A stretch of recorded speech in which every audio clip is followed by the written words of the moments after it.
Hey weirdos, it's the Destination Nightmare movie. Fiendish films for Saturday nights. Monsters, science fiction, and occasional terror. And now, here's tonight's movie.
Sorry, Miss Jan. Sam, I think by now you know every hole in this road. I know all the holes, Miss Jan, but on this road there's no place to go but in them. Well, it's a good thing Africa hasn't completely changed. I was afraid after 10 years you'd be driving me home on a super highway with drive-ins on both sides. Nothing much has changed in this part of Africa, Miss Jan. Not in 10 years. Not in 50 years.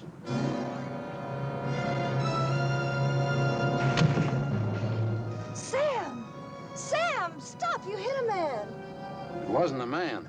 It was one of them.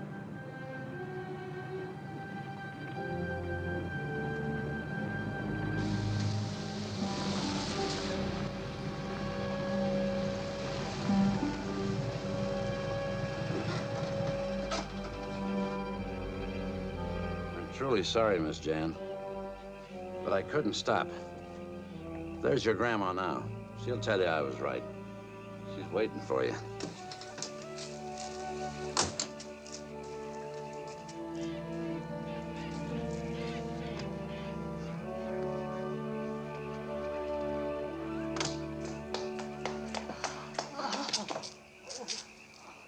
You're trembling. We hit a man. Ran over him. Not a mile down the road. Sam wouldn't stop. I saw him, ma'am, with the seaweed on him. He stood in the middle of the road and tried to stop the car. Get Miss Jan's things up to her room. But that man, he's badly hurt or dead. There's no one on the road. Remember that. I saw him. Sam saw him. He admits it. Go inside now. And freshen up, Jan. So you still believe in this voodoo? I thought it was a nightmare from my childhood. I thought everything would be different now. Later on, Jan, you'll decide for yourself. I'm sorry it had to start like this on your first night back.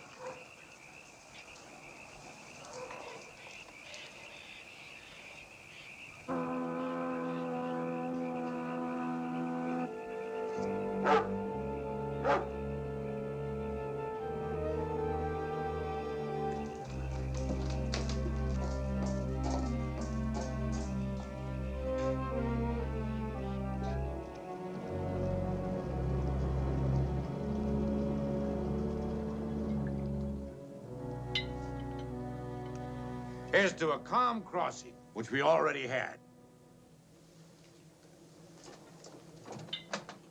The hook dragged anchor at 18 fathoms. Okay, lower the launch. Okay, sir. No, I don't want any more things. And here's to $1 million in diamonds, which we're soon gonna have. You're getting drunk. Why not? In a few days, I'm gonna deck that lovely, beautiful body of yours with diamonds from head to toe. Now, what would I do with diamonds on my toes? Never mind. It was a sweet thought. And what are you going to do with your diamonds, Jeff? Me? I'm gonna stuff mine in a nice little box I rent at the First National Bank in New York. Oh, now that's real romantic. You're listening to port, Mona. Your husband's the man over there. Can't you take a friendly little kiss without trying to make something out of it?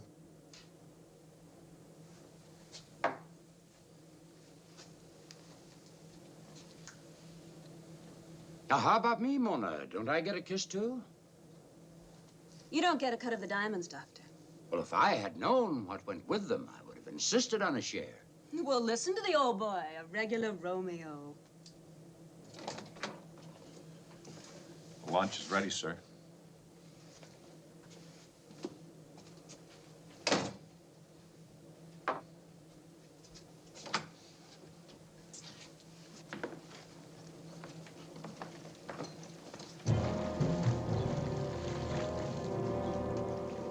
Who's that? Hey, help!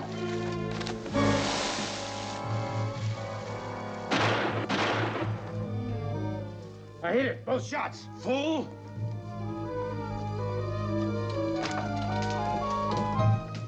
I tell you, I hit him, whoever it was. Both times. More likely you hit Johnson. What?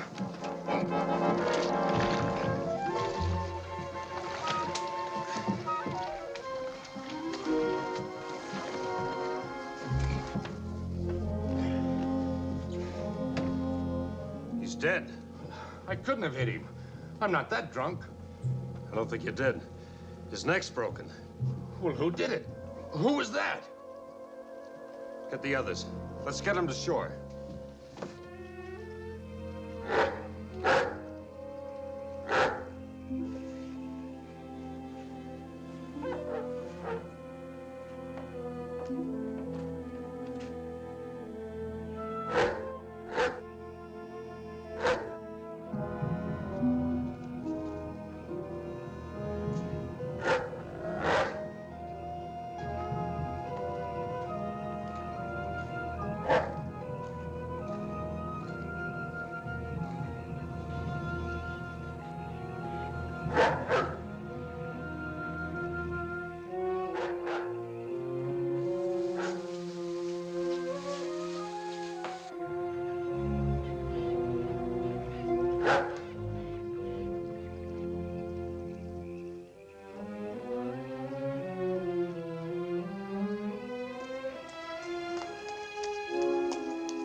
Who was it? You wouldn't believe me, Jan. You didn't learn such things at school. I thought it was a man. I saw him walk right into the water. Came down to watch the ship arrive. I didn't expect them so soon. But after what happened to you on the road, I knew they'd be here tonight.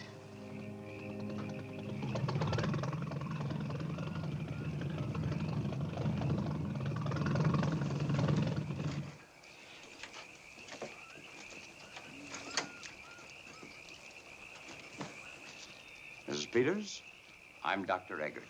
I've been expecting you. This is my great-granddaughter, Jan Peters. How do you do, Miss Peters? This is George Harrison, Mrs. Harrison, and this is our diver, Jeff Clark. One of my men has just been murdered. I know.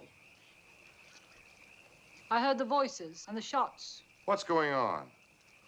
I wrote. I warned you of the danger. You mean that voodoo stuff? It was a man. I fired at him. And you hit him. But it didn't help, did it? I want the police. The police will do you no good, Mr. Harrison. They're far away. We'll have to bury the poor man. Tonight? Well, he's dead. May as well bury him. Police want to dig him up later? That's their business. There's no casket. But I'll get someone to sew him up in sailcloth.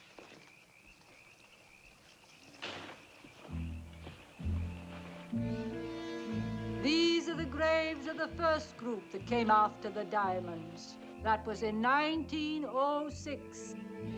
They were British.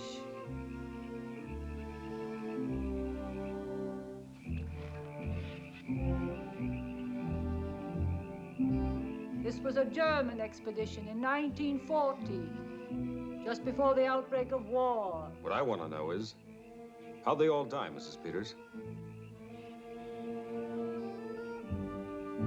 Another British group tried their luck in 1923.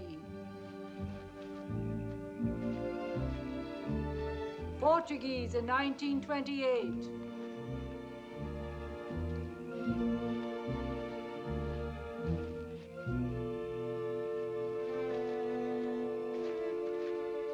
The first American showed up 10 years later, 1938.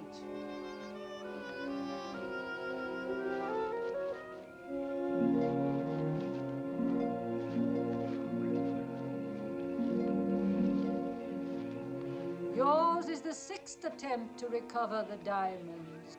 Whose graves are these? The first one is for your dead sailor.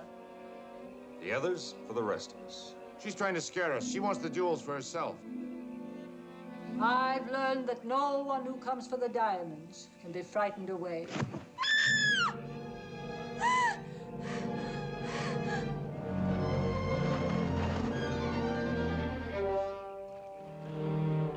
Give me a hand.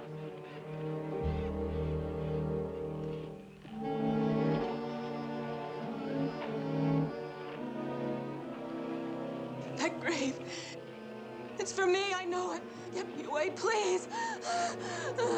I'll get her to bed. Let them have the large guest room.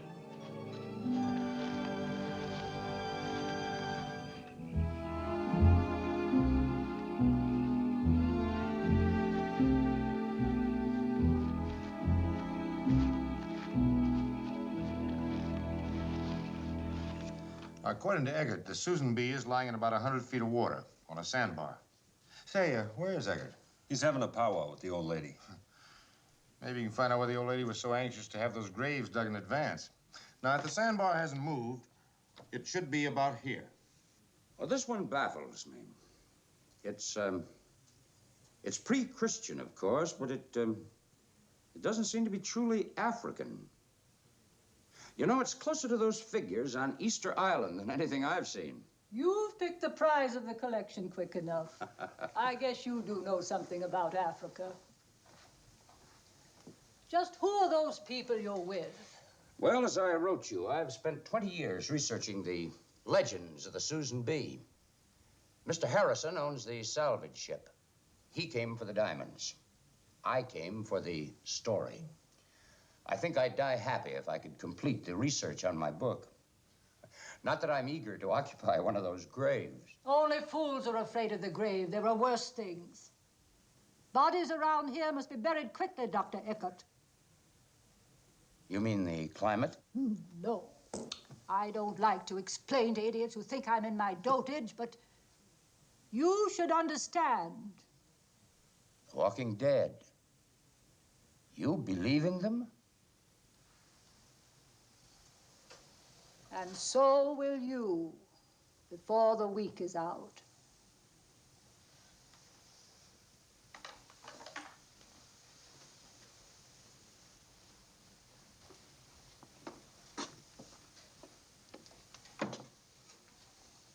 My husband, Captain Jeremy Peters of the Susan B. He was one of them. That picture was made over 60 years ago. He looks almost the same today, except for the eyes. I've seen him.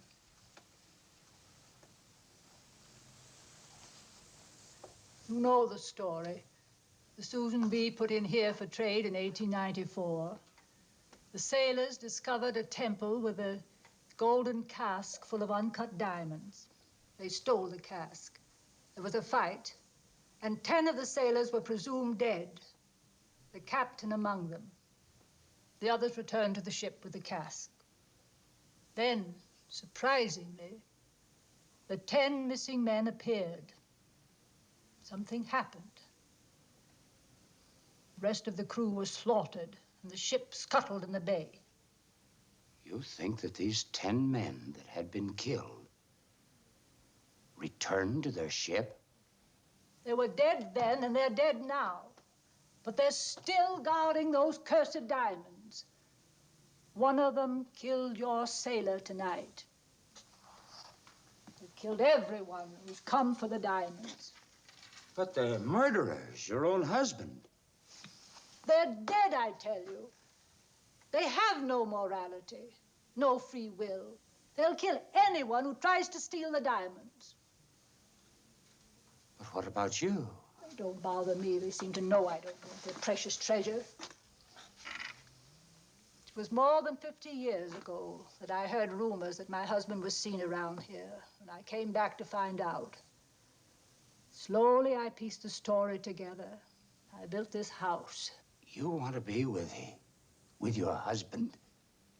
This dead man? I came to help him return to dust, to find his eternal rest. But how? How can you do that? Fool woman again. Jack!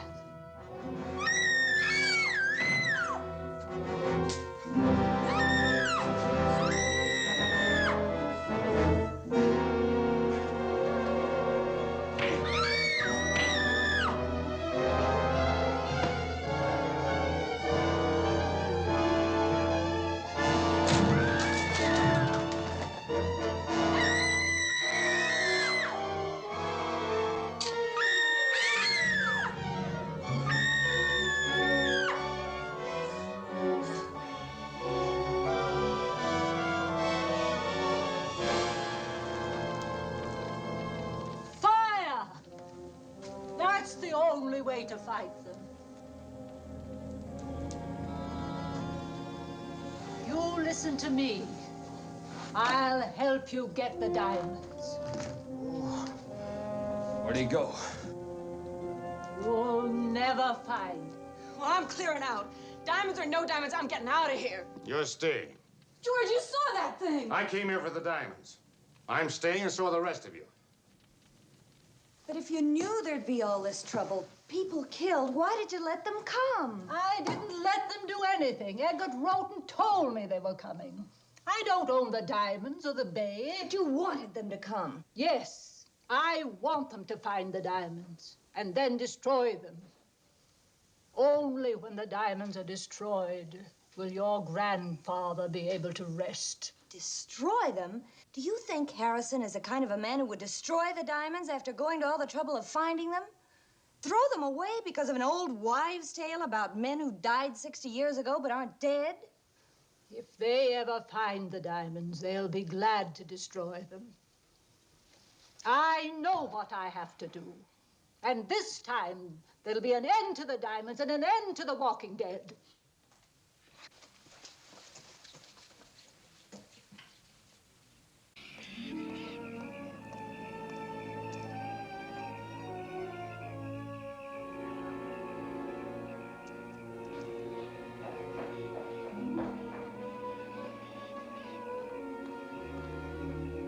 Hello? Weren't you afraid it was a zombie out here? I understand they don't smoke. They're afraid of fire. And you know all about them, too. Only what my grandmother says. And you believe her? No. Then who broke into the house tonight? Who killed Johnson? I wish I knew. I wanted to ask you to leave with the others. Give it up before any more are killed. Do I look like I'm afraid of zombies? Johnson is dead. So are many others buried behind the house. It's not worth the risk. Oh, yes, it is. If those diamonds are half of what they're cracked up to be, my share may come to $1 million. That's a lot of loot. What is it worth if you're dead? Oh, look, Miss Peters. I may be a dumb diver, but I got an A in arithmetic at PS 81. That's New York. And this is the way it figures. Usually, as a diver, I make $100 a day. And if I'm lucky, I Work 3 days out of every week. That's 15 grand a year. Now, do you know how many years I'd have to work to make $1 million? 67 years. You better go back to school. Learn how much 60 years of life is worth. Or 50, or 20, or even 10. All right, I'll make you a promise. If I get that $1 million, or even half, I'll give up my dangerous occupation. I'll never dive into anything deeper than a swimming pool. Or if that makes you nervous, I'll stick to very dry martinis. Not funny? I didn't think you'd listen. There's something else. Tonight, when Sam was driving me home, we hit one of those men. Not a mile down the road. We hit him hard, ran over him. We must have killed him. I'd like to find out. So would I. Can we get the car?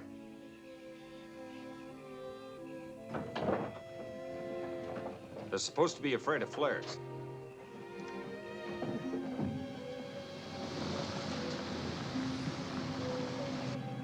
Even if I agreed with you and wanted to quit, it's not my show. It's Harrison's equipment and Harrison's money. That's why he waltzes off with 3/4 of whatever we find. Right there. Just ahead, I think I see something.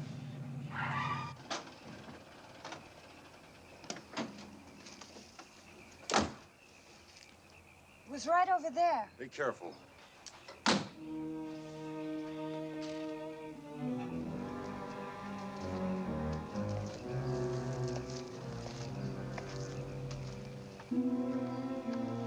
It's like water. Sure isn't blood. That's where it happened. Just about here. Maybe a bit down the road. Let's look.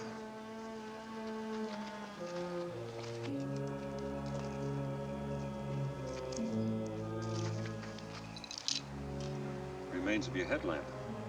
You must have hit something right here. What is it? Seaweed. Water and seaweed. You suppose he could have come from the bay? It just suddenly appeared on the road.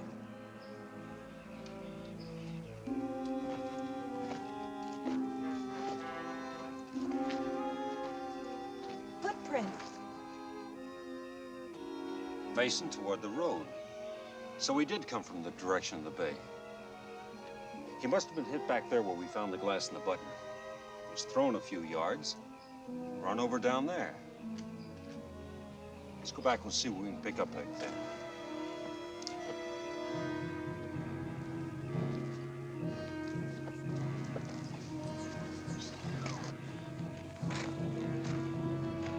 Jan, you take one side of the road and I'll take the other. See if you can find some more footprints.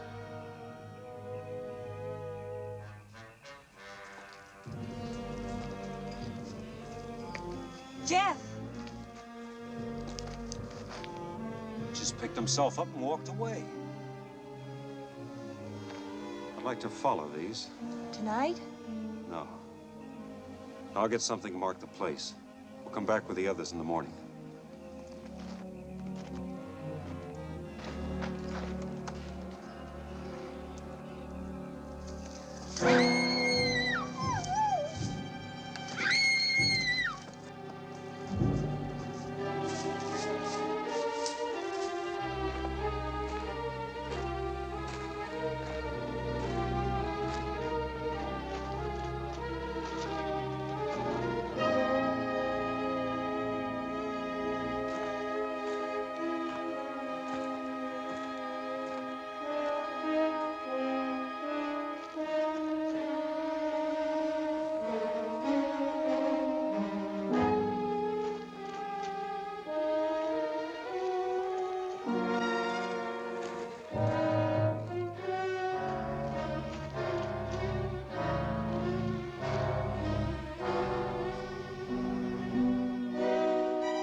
Jan, can you hear me? Try to get away while I back him down with these flares.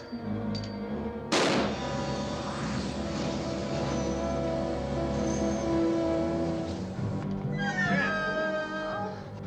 Come on, we gotta move!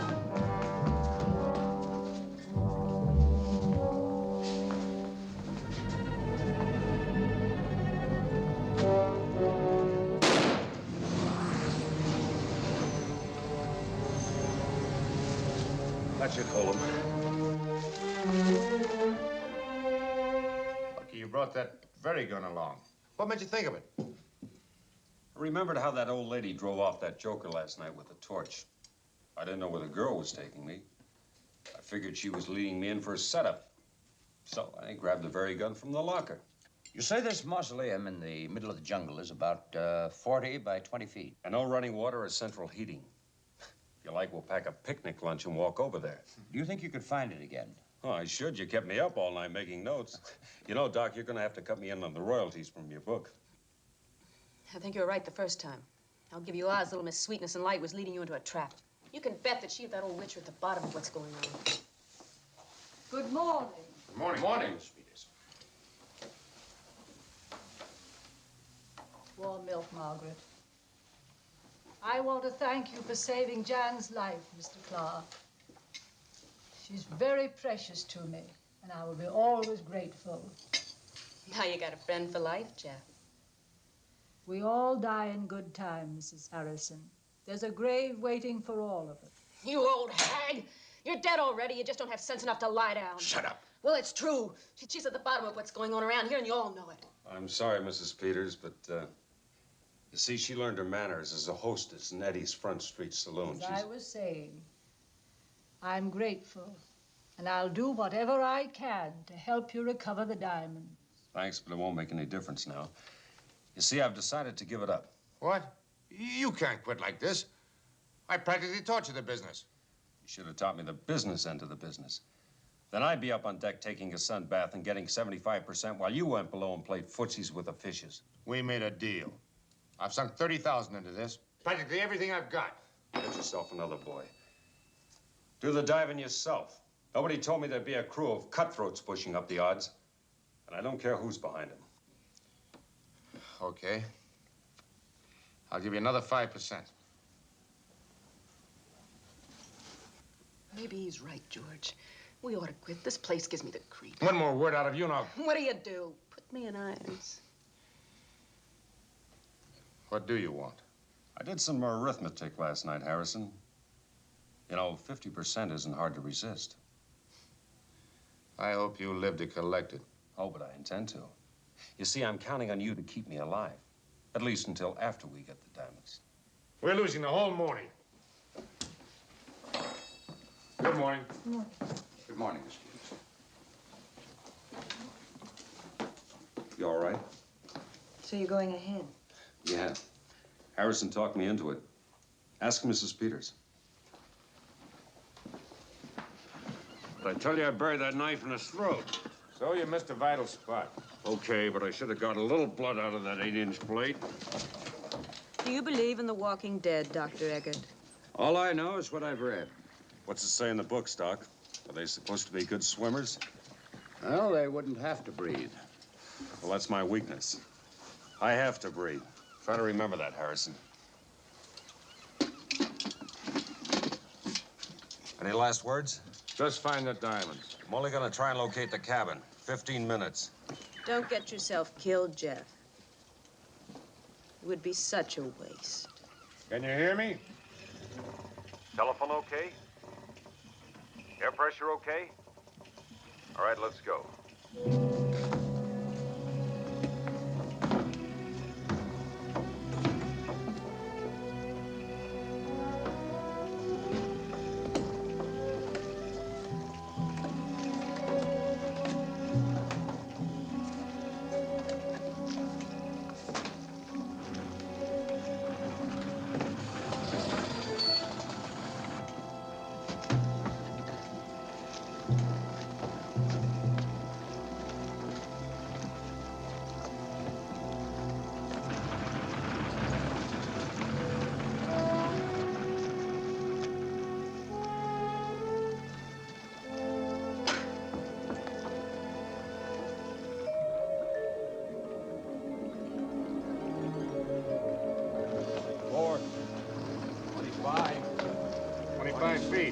How is it?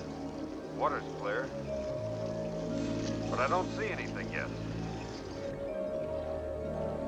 Say number 1 helmet of yours is leaking. Front port gasket. Where'd you get it? In the surplus store? Is it bad? Not yet. Keep it coming. 50 feet. Get the other suit ready.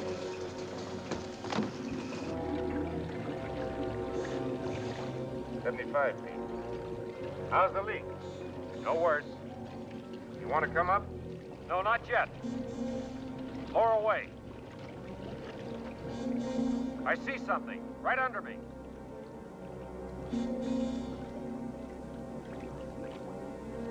Easy.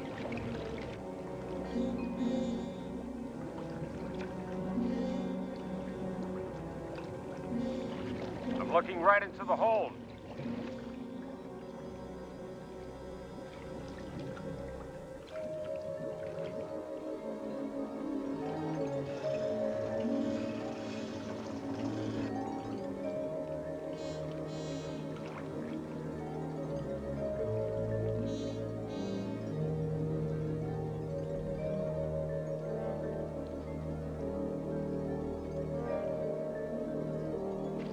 We're in luck. I think I can walk right into the hold.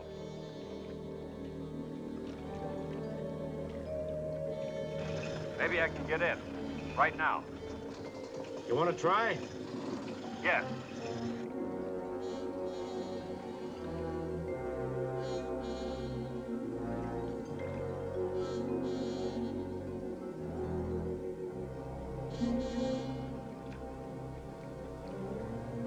It's no dive at all. It's less than 100 feet.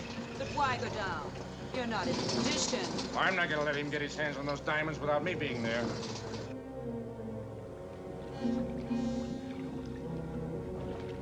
I see it. I see the safe.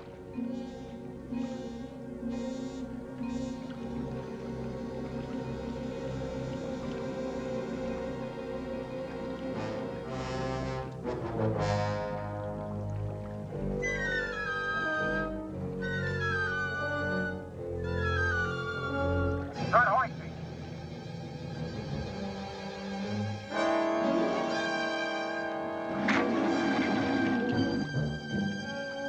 Jeff, can you hear me? Are you inside?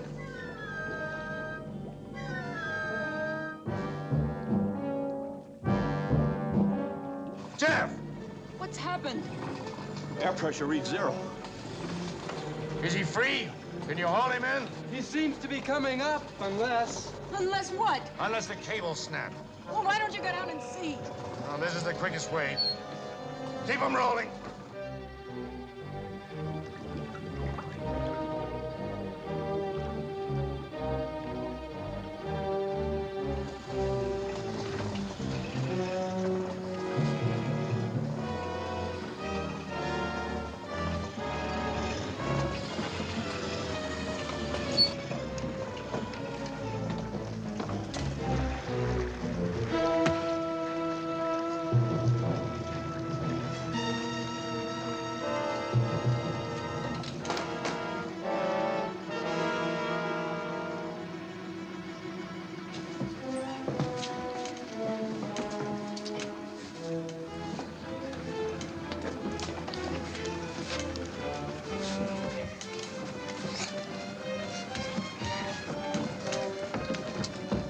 He's alive. We better try to get him to a doctor. The nearest doctor is at the Angel Mission. That's 5 hours driving each way. I do the doctoring around here. Over my dead body. That's his breathing. If we don't do something to help that quick, he may not come out of it. I'll fix something for him. You're not going to let her feed him anything, are you? What do you think?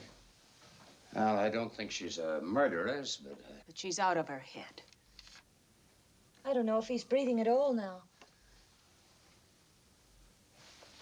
This will stimulate his breathing.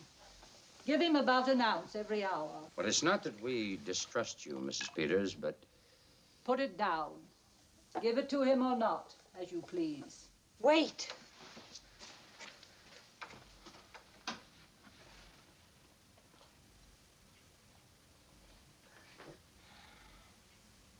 It's potent, but it won't hurt you.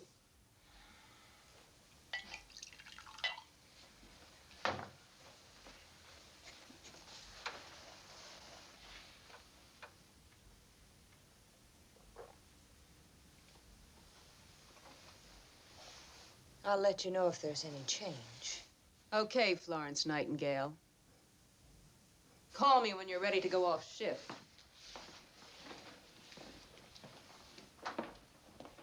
Hit me. I just can't stand the excitement. Exotic Africa, wild animals and tropical nights. Here I am teaching a professor how to play blackjack. I have 21. Well, okay, so he owes you another 1,000 matchsticks. Relax. Well, why doesn't she tell us what's going on? She just told you a half an hour ago. He's sleeping peacefully and breathing normally. What do you want, a bulletin every 10 minutes? Well, I'm going to see for myself. Don't start any trouble. How do you feel? No, don't stop. Yes, I finally made it. Soft clouds, golden stairways, trumpets, and angels. Not a chance, Jeff. You're in Africa. And from where I sit, it looks a lot more like the other place.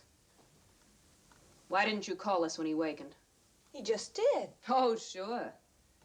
What goes on here? You getting time and a half on this job? Why didn't you call us? I told you I didn't want any trouble. What do you expect a phony caveman act to get you? I told you to stay away from him. Now I'm going to give you the only kind of lesson you seem to understand. You'll have to come back. How's Jeff? Oh, he's okay. I'll talk to him after a while about what happened at the wreck.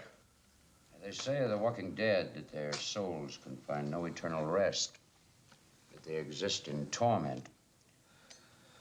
If only people could find peace of soul and mind while they're alive.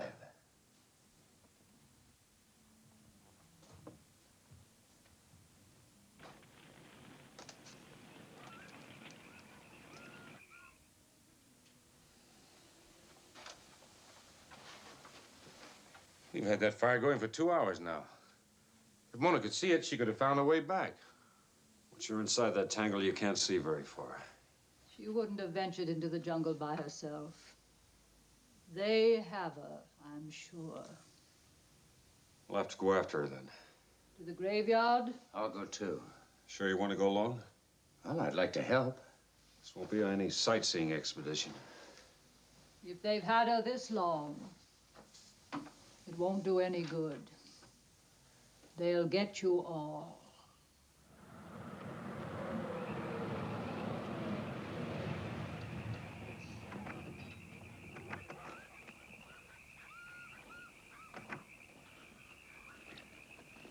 Should be right about here. I clocked it on my way back last night. You want to use the very gun again? You want a gun, Doc? No, thanks. I'll take an extra flashlight. All right, let's go.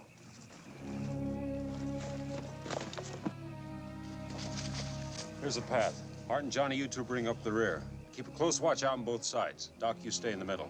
You stay close behind me. Don't fire unless you have to. All right, let's go.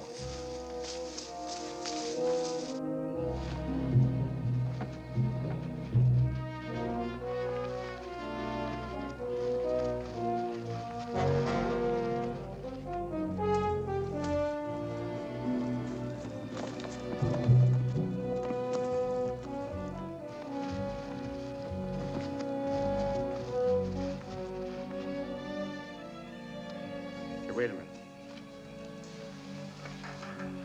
It's Mona's bracelet.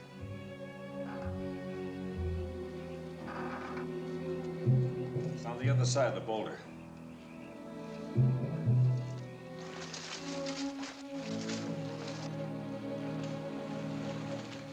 Go old lady tells me this was a European cemetery for the people who dug the diamonds 100 years ago. Art, Johnny, you two stay here. Any of them show up, try the flares. You want to come with us? I'll go. Okay, you carry the gasoline.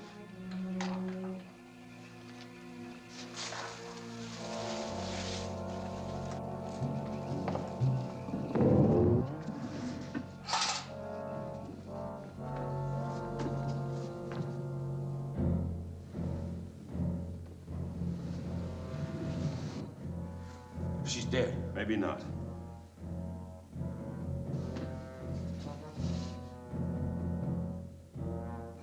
We'll get her. Let's figure on getting out of here, too. Doc, empty the gas on both sides of the door. All right. Okay, now, keep your eyes on him. I'll be right behind you. I'll try and hold him back with these flares. She is dead. Let's get out of here.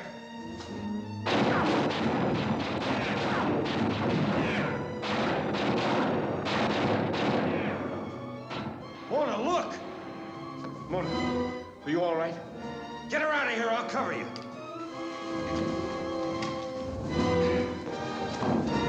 Okay?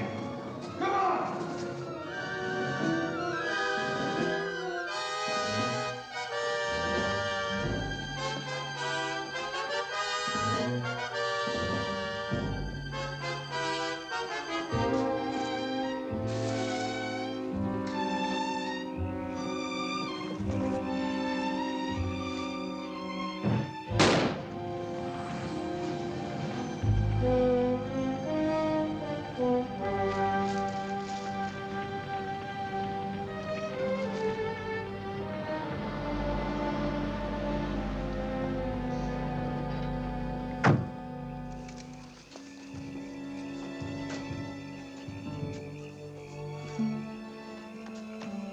They found you. You're all right.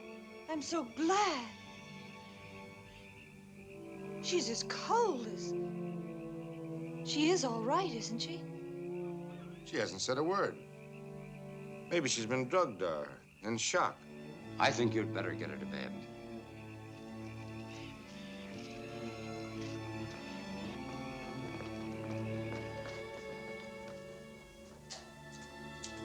She's dead. Your wife is dead, Mr. Harrison. You saw her walk in here. You all saw her walk. Look at her eyes. Not breathing. She's cold as death. I won't listen to that crazy talk. You hear me? Now, no more of it. I'm gonna put her to bed. Not in this house. Please, grandmother. We can take her out to the ship. No. I know this is your house, but I'm not gonna move her tonight. Now, if you're afraid, you get out. I'm not afraid for myself. I'm afraid for you, for all of you. Miss Peters, would you help me put her to bed? Of course. What about us? Let them stay. First bedroom. We may need them.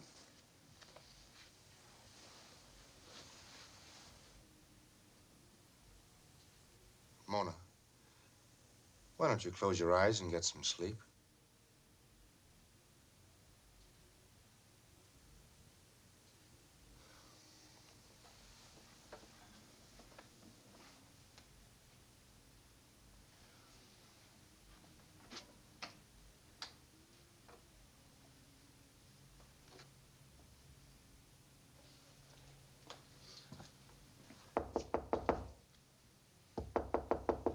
Jeff, you up?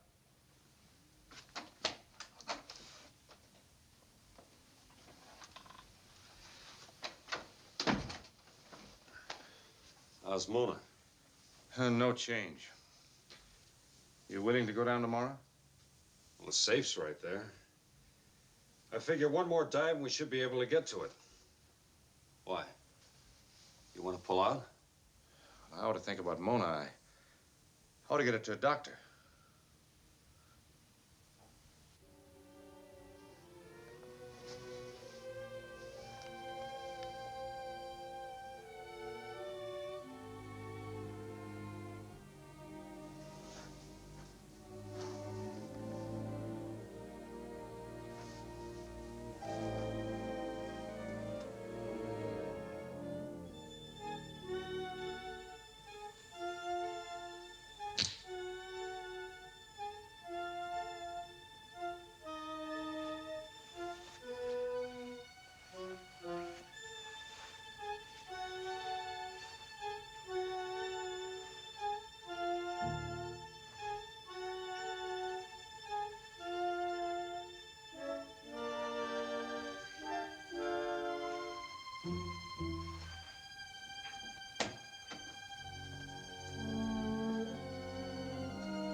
crazy?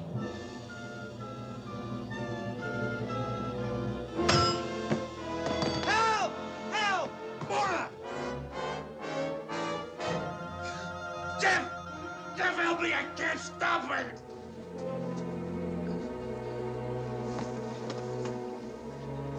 Light more candles. Lots of them. He's dead. She knifed him, then she went for me. Tell Sam to bring up all the big candles he can find. Now, force her back to her room. With these, they're afraid of fire. I guess it's the only thing that can destroy them. She's sick, Mrs. Peters. She's out of her head, isn't she? I'm sorry, Mr. Harrison. I know exactly how you feel. A couple more in the doorway.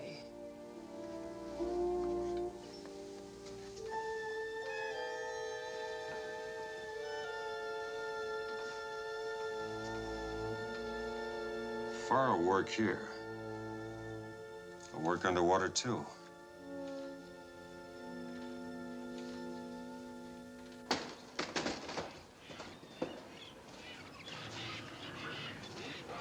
Keep that blaze like that and they won't bother you. They'll stay inside. I understand. Unless they have another way out. That's worth a try. We might have them bottled up. Anyway, you and your men will be all right if you stay near the fire. We'll be here. Let's go.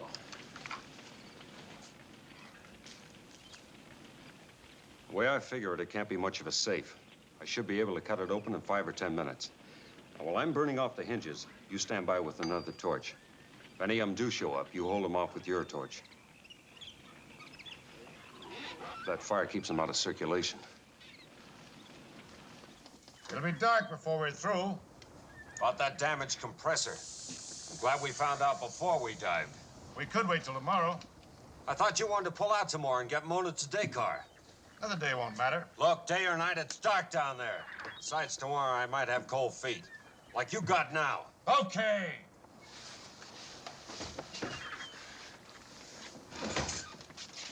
Doc, you take care of the intercom so we can talk to each other, huh? Sure thing, Jeff.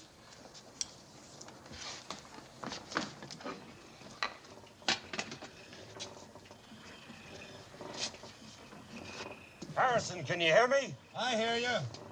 Air pressure okay? Pressure's okay. All right, I'll go ahead. You follow at 10 feet. And watch my line. Go ahead. Good luck, Jeff. You too, George.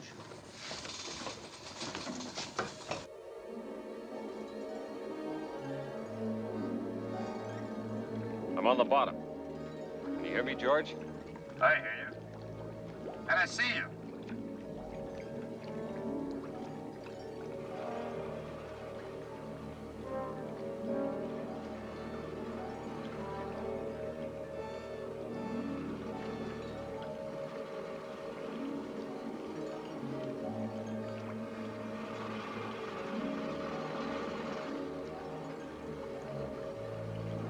Feed me some more line. All right, Jeff. More line.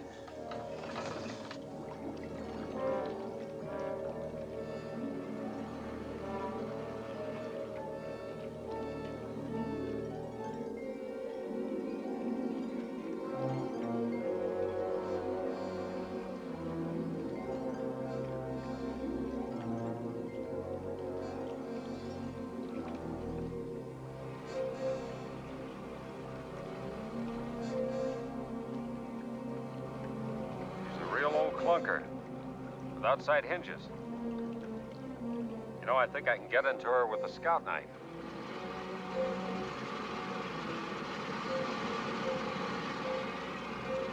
This stuff is burning like firewood.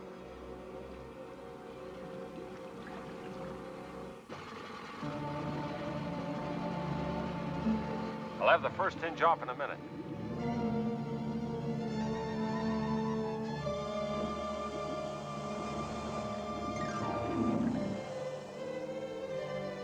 Jeff, they're all around me. Can you hold them off? I don't know. I'm working on the second hinge.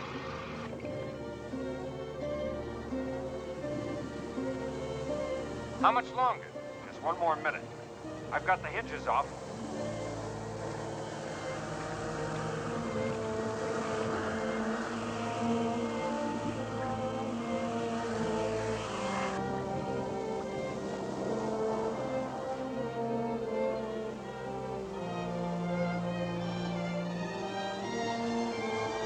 I've got it. I need 10 seconds to get out of here. I can't hold them off. I'm going up. Take me up. Take me up.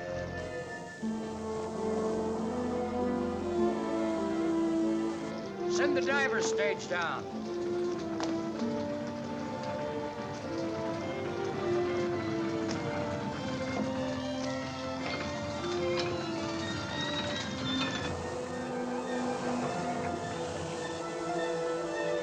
There are 2 of them waiting to jump me. I want to make sure my lines are clear. When I give you the word, start winding away like mad. We understand, Jeff. Give us the word.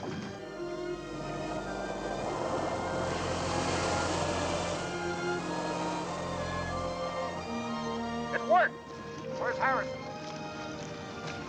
He's just breaking surface now. They're all over him. 4 or 5 of them. Use the flare.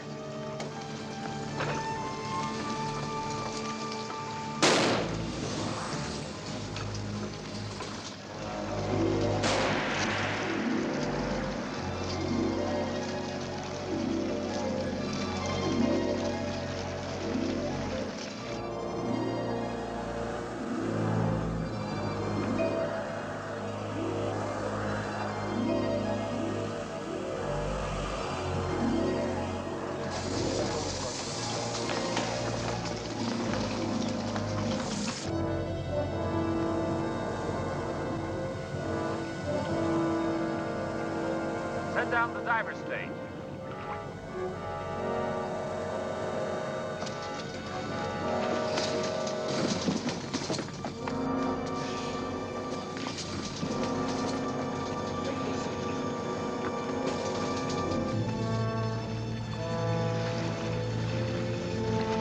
Wind me up. Clear the deck.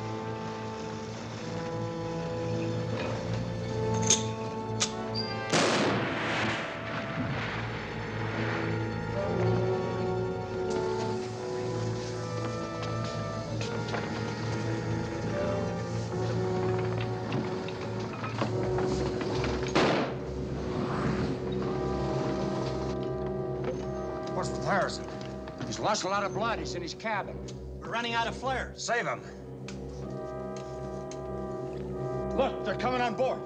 Get the torches and the kerosene. Yes. Let's see if we can keep it. Take it to the cabin and lock yourself in.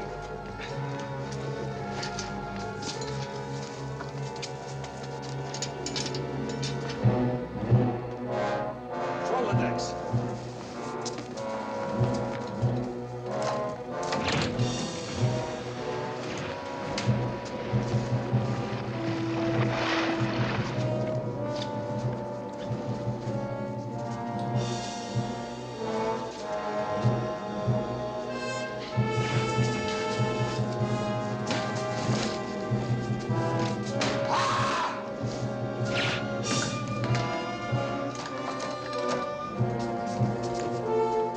That torch can set us afire.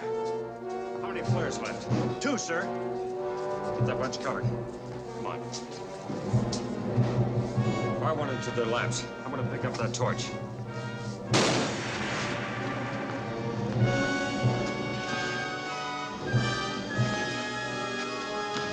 Charlie, behind you!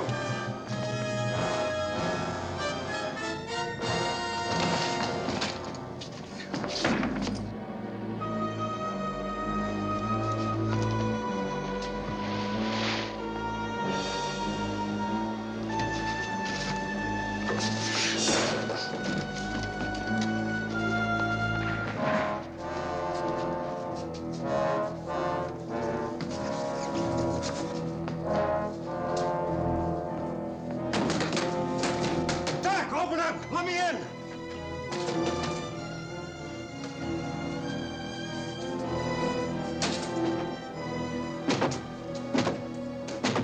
some lighter fluid? Cleaning fluid? Anything that'll burn? Yeah, in the desk drawer. Give him those lousy diamonds! Don't anybody try that. You got a better idea? Yeah, we'll fight our way out. Who's gonna carry you while I do the fighting? I'll manage. You're in great shape for running. I'll be all right in a minute. I'll take this and make a break for it. If I get through, I'll head for shore in the launch. They'll follow me, and that'll give you a chance to get away. Don't try it, Jeff. Not so bad. Take it.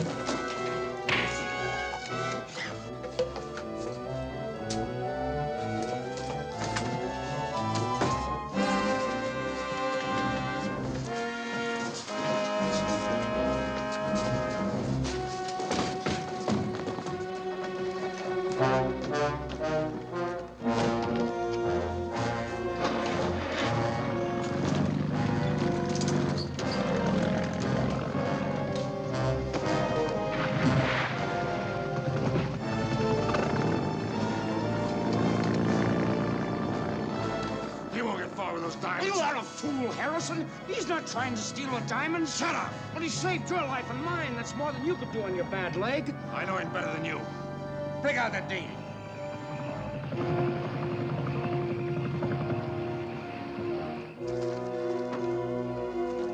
You're safe. I was so Later. worried. I saw the... We've got things to do. Come on.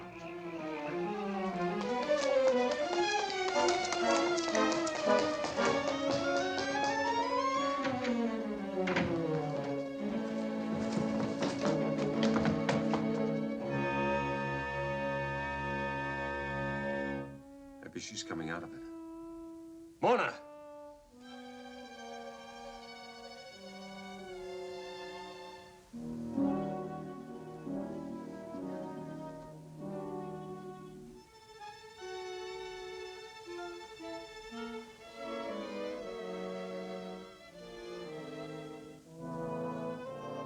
You sure have her hypnotized.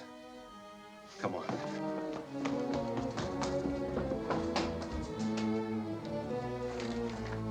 So, you succeeded where all the others failed. I thought you might. Listen, there's a whole flock of them after this. I'll be here in a few minutes, and they're playing pretty rough. And I don't want to be around here when they get here. And I don't want Jan around. Or you either, Mrs. Peters. I figure we can get into the car, take Mona, and clear out. We can meet up with Harrison at Dakar.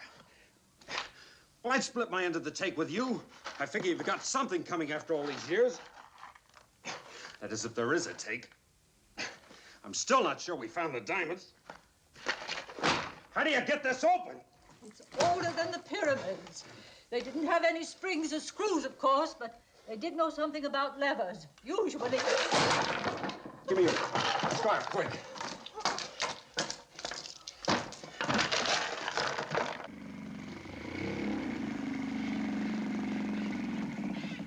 Get the launch and start it up. We'll be going back to the boat in 2 minutes.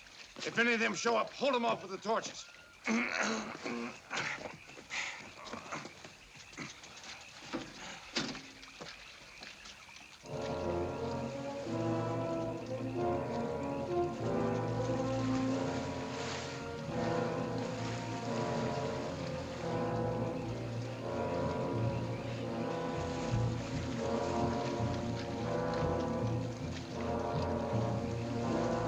They come near. I'm leaving.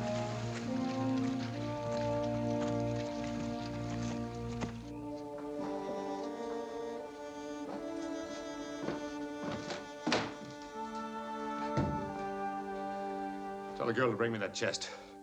Tell her if there's any funny business, I'll shoot you for trying to steal the diamonds and deserting us while we're under attack. Well, that's not true. He took all the risk himself. Listen, Harrison. I haven't the time. Phoebe and Johnny are getting steam up. Mike and Tony are waiting at the launch. I'm taking Mona and the diamonds out of here. I just wrote a new deal. Give it to him.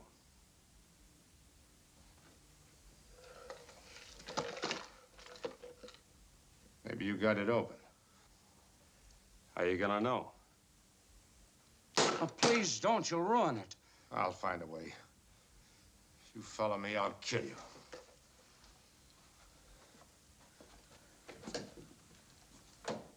But the diamonds should really be yours. You found them. You saved them.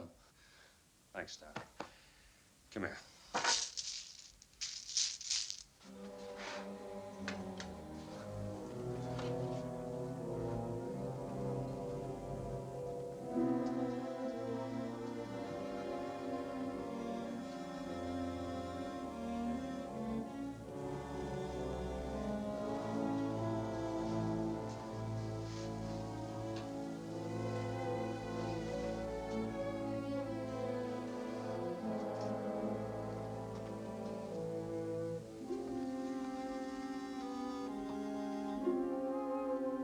We have to make a run for the launch. Understand?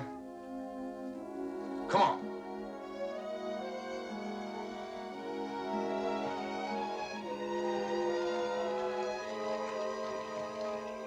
Go on, get in.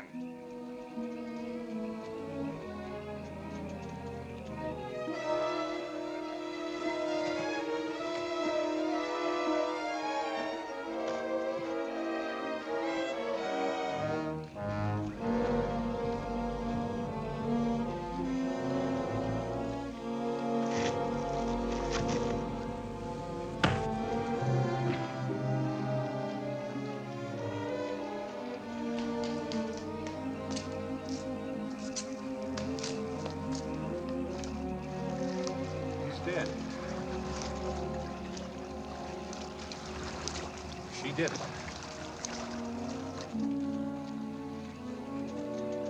It happened so fast. Let's get him inside.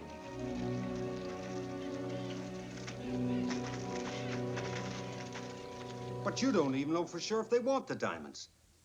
Maybe they just wanted the chest. We could have seen the end of them. They want the diamonds. They'll be back when they find the chest is empty. But how could I destroy them even if I wanted to? Cast them to the wind. Scatter them over the sea so that no man will ever find them. Come with me, Jan. We can be on the ship in a few minutes and out in the bay in 10 more. Where will they catch us? In New York? No matter where you go, they'll follow you. Well, I'll get rid of the diamonds fast. I'll turn them over for cash. They'll be sold in every capital in the world. What would they do? Picket all the jewelry stores on Fifth Avenue? Oh, look, Jan, I want you with me. I want you to enjoy the money, too. I want you to marry me. I think I'd like that, Jeff. I can't go. I can't leave like this. You mean you believe all this, too? That if I dump the diamonds, they'll disappear? Yes, it's true. They'll stop walking the earth. They'll find their eternal rest. The diamonds must be destroyed. You can't rob them of this. Jan. She believes. She spent a lifetime believing. You can't rob her of this. Well, I can't throw them away.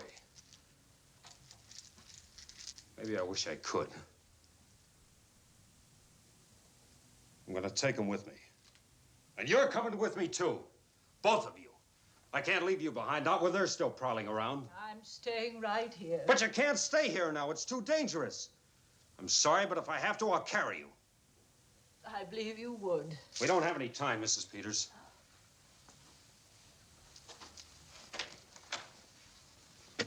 I'll put you off wherever you say. If you like, I'll arrange to get you back here later. Help her in.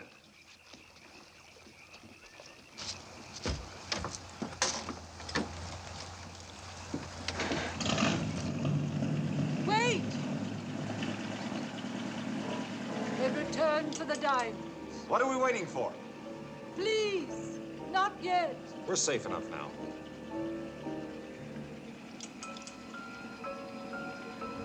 Captain Peter, must you go on?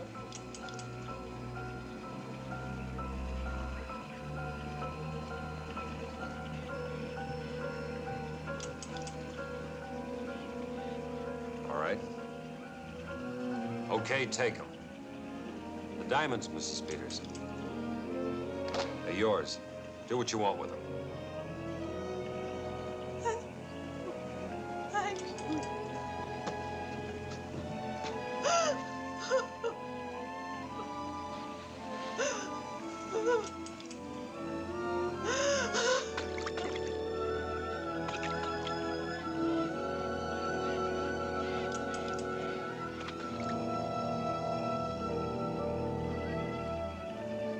At last, Jeremy Peters. At long last.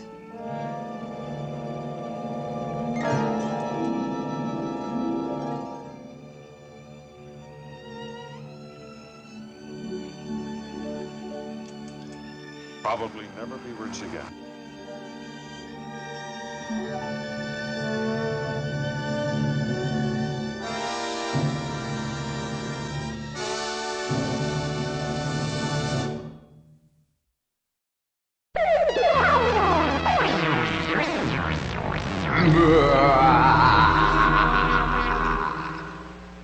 Mr. Yuck is mean. Mr. Yuck is green. Home is full of lots of things that children shouldn't touch. Home is full of bad things that can hurt you very much. Now there's a man whose face is green that you ought to get to know. He'll warn you when danger's coming fast or slow. Get to know his face in every single place. When you see it, you'll know quick. Things marked yuck make you sick, sick, sick, sick, sick, sick, sick. Mr. Yuck is mean. Mr. Yuck is green.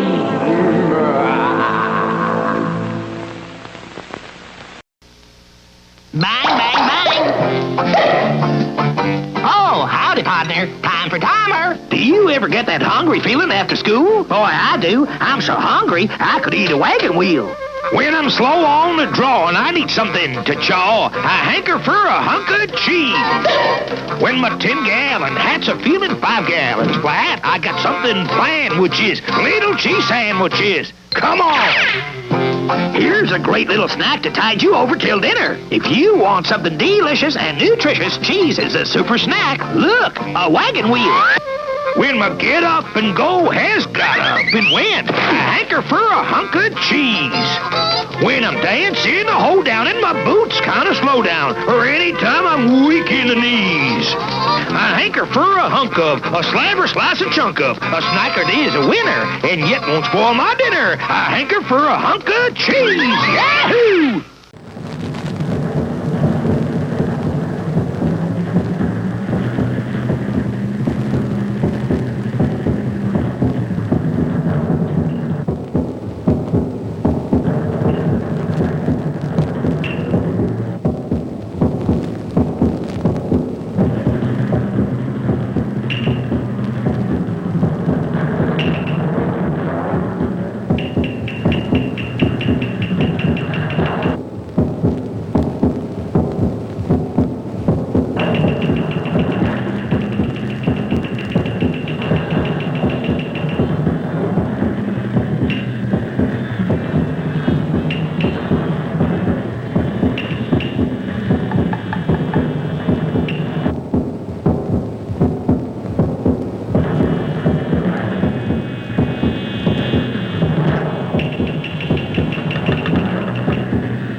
I know of her evil. And I know of her relations with the devil.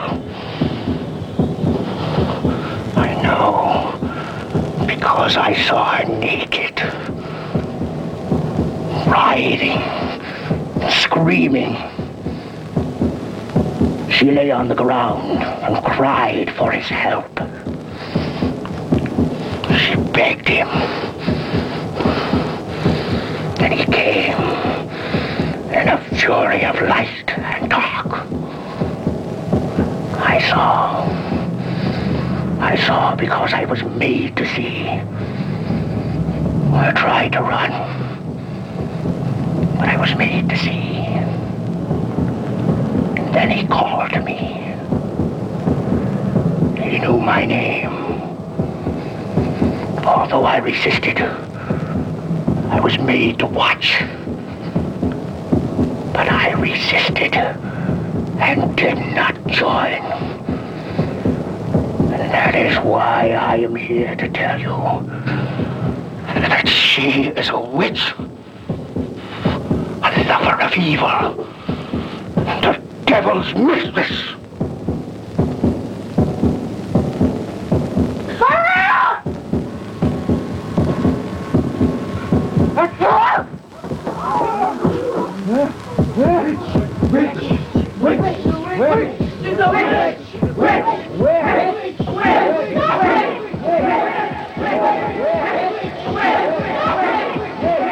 God bless our holy house, our holy bread, our holy guests. God has provided us with these riches. Blessed be the name of the Lord. Let me pour you some wine, Jake.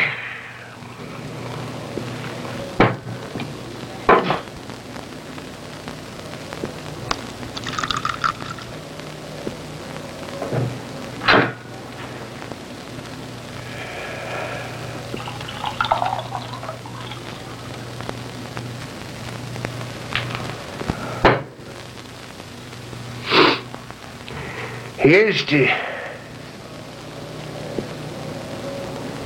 Sarah, where's your glass? I think you forgot me, Father. Dear me, forgive me, forgive me, forgive me.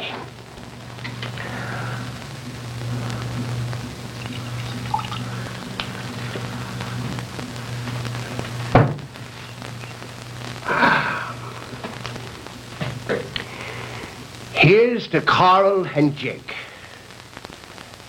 May their happiness and their marriage... Excuse me. Hi. Sorry you opened it, lady. I'm sorry I'm late. I got caught up in the cab. You know how cabs are. No, you came just in time. I'm glad. I thought I'd spoiled the meal. I'm Lise. I've got to tell you what happened on the way over here. My cab driver was this very young boy. He had long hair and a beard. Very handsome. And we're talking all the way over, and he says he'd like to take me out. And where could I be reached? So when we drove up in front of the house, I gave him my phone number. I don't know, it might be fun. What do you think? Actually, though, he's a little young. He might be better for Sarah. She's not interested in anyone like that. Well, I'm sure he'd be interested in her, though. Sarah has some very nice friends of her own. She doesn't really need your help. I'm sure. But sometimes it's nice to try different things. She's a young girl. She can be hurt. Well, maybe sometime Sarah can meet some of your friends, Lise. I hope so. I don't want her with any of these way out people. And Roger, I don't want you with any of these way out people either. You know, sometimes I feel a beauty in this house, but I just can't feel anywhere else.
Now, no way you can do anything about it.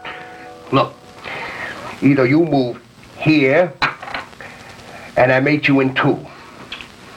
Like this, like this. Or you can move your rook to here, and I get you in three. Like this, like this, like this. And you thought you knew how to play chess, didn't you, Jake? Look, you could have blocked me very easily. All you had to do was move your knight to queen, bishop 4. But it'll be some time, Jake, before you pick up on all my tricks.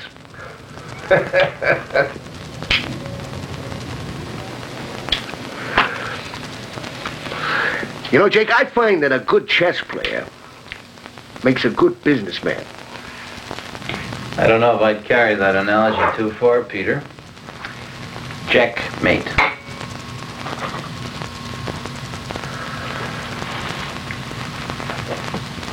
Have you given any thought to what position you might want? Quite honestly, I haven't been thinking in those terms.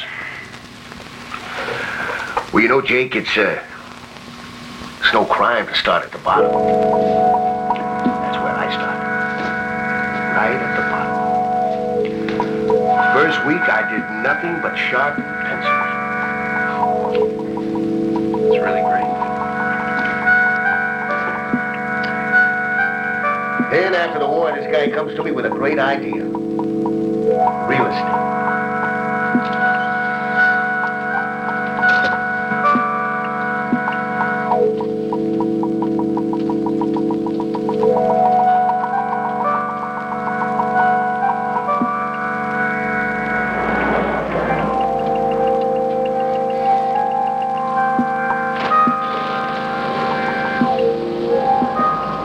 Fiddly-dee up in E, says Jacko. Chip show. How you doing? Okay.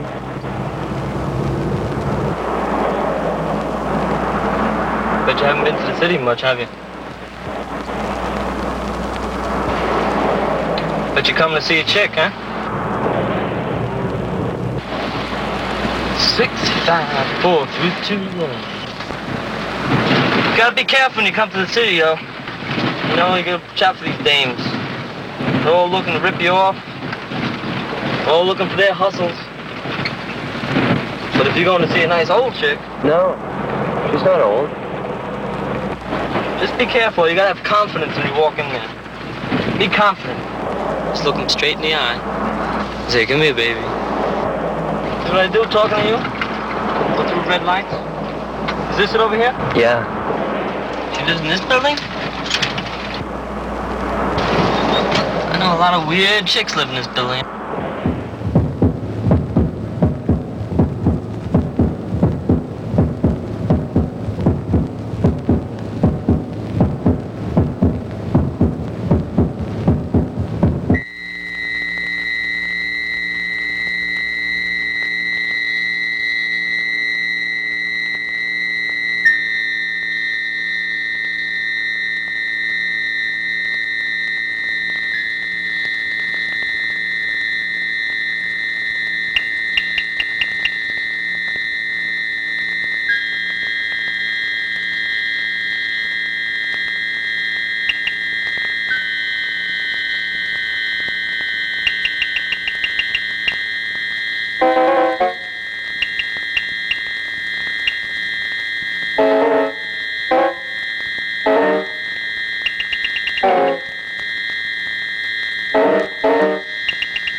You see, I came.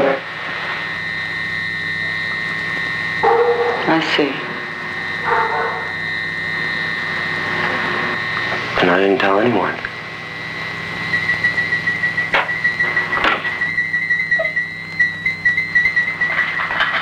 And I didn't tell anyone. I know.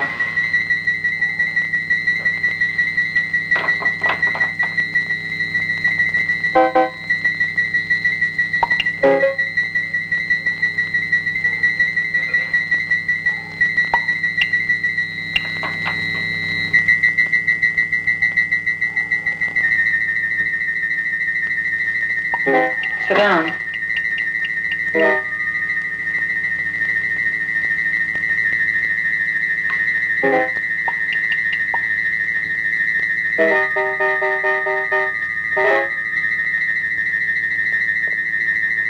It's a very old thing.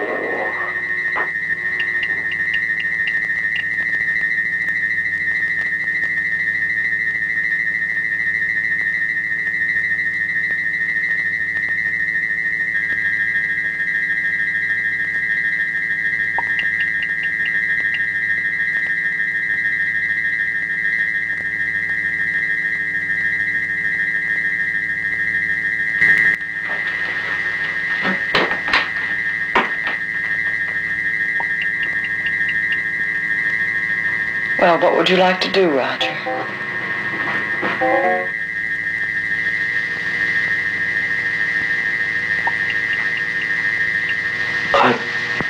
Would you like to talk?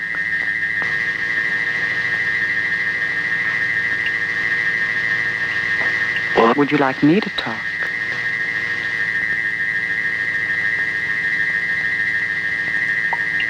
Sure.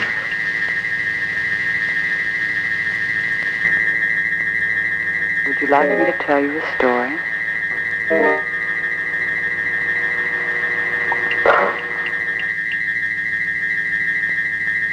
Roger, do you know of the Southern tribes?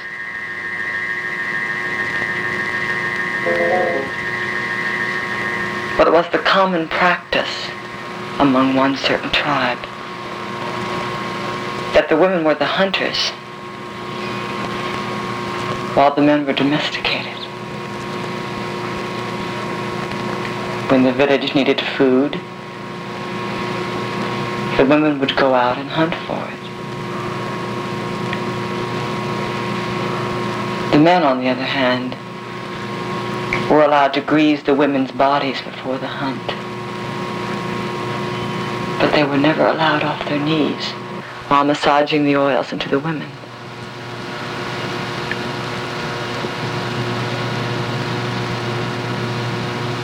When a band of women found a prey, they would rush at it together, all stabbing wildly with their knives, until the blood of the animal flowed upon their bodies, often mixing with their own blood. Then, without knives, they would rip away at the flesh of the animal with their hands and mouths. They would rub their bodies against the ravaged animal, against his head, against his genitals.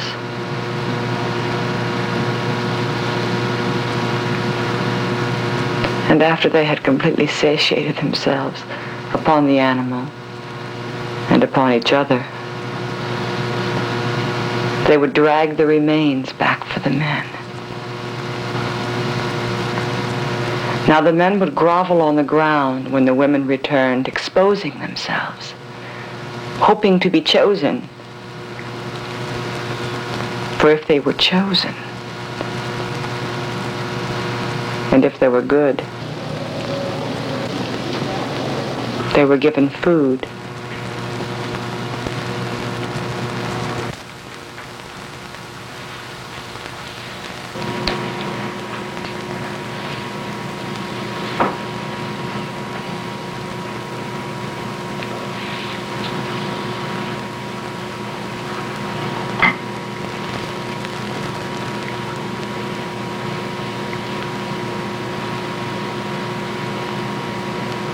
But it happened once that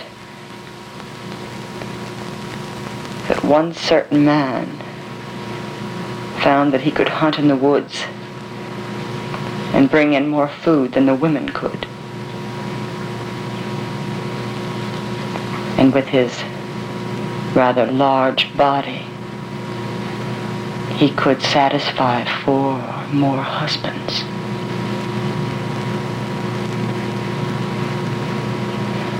And with this man as their leader, the men began to ignore the women. They turned away their food, disobeyed their commands.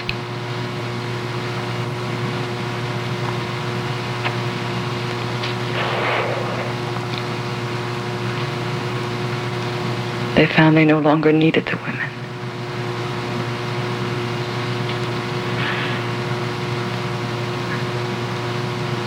Whereupon the women came together and met. This time they greased and oiled their own bodies. And they prepared to hunt that man.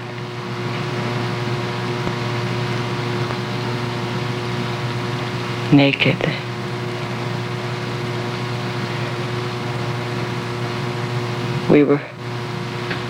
They were naked. They tracked that man in the woods until they came upon him in a clearing.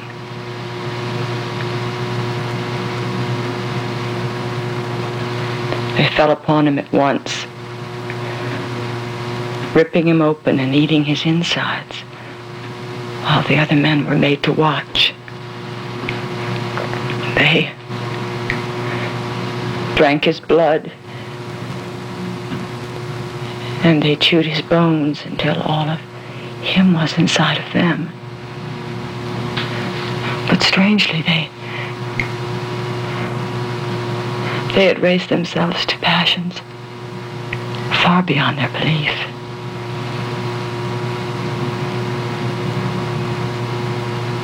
And still writhing in pleasure and desire, they fell upon the other men, one by one, ripping them open and devouring them all.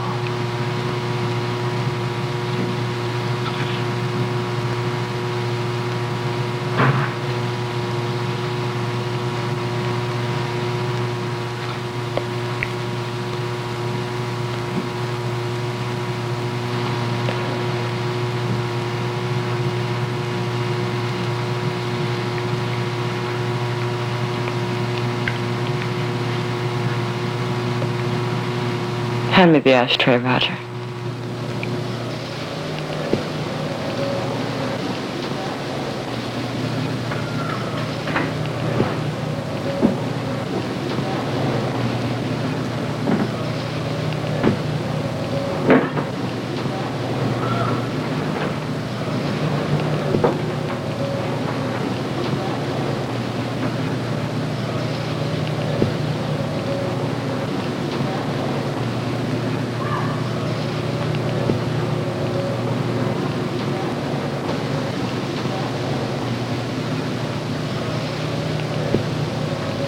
Roger, turn around.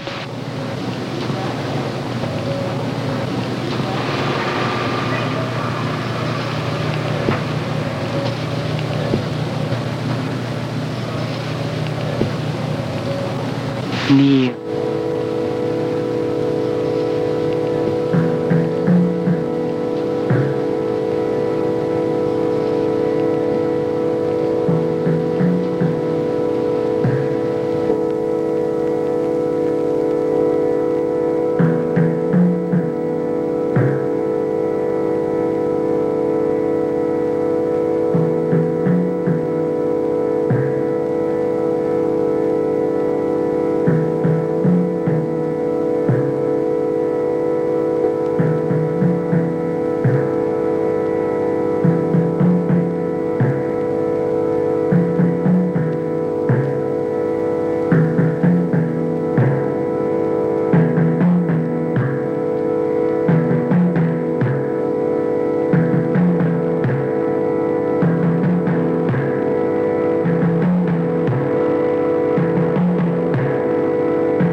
wasn't there.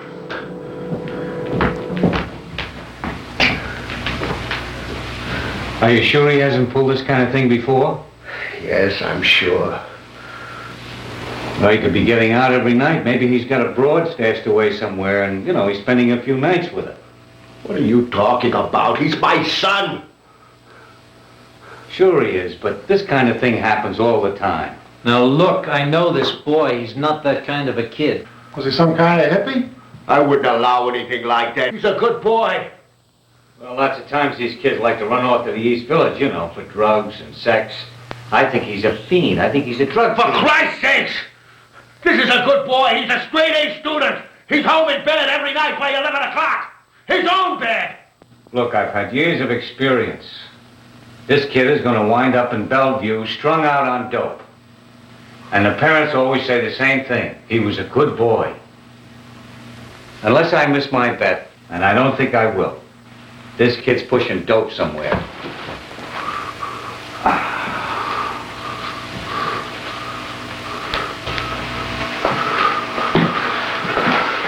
Mrs.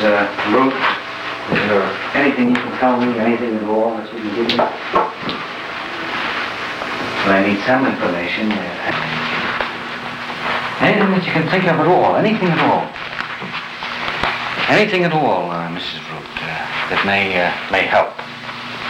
We need all the help we can get. Believe me.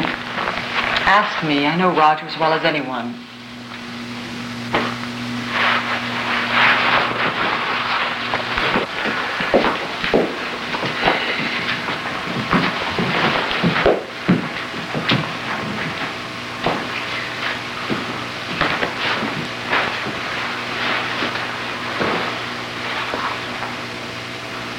Look, lady, this kind of thing happens all the time. I'm sure.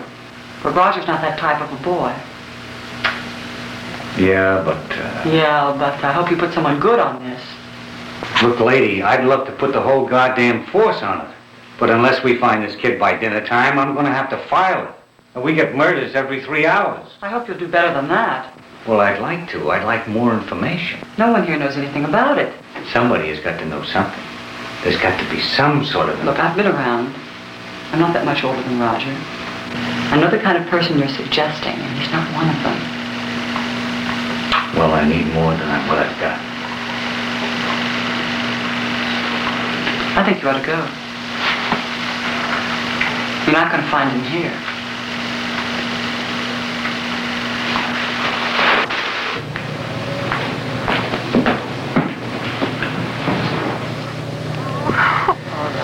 All right. Let's go.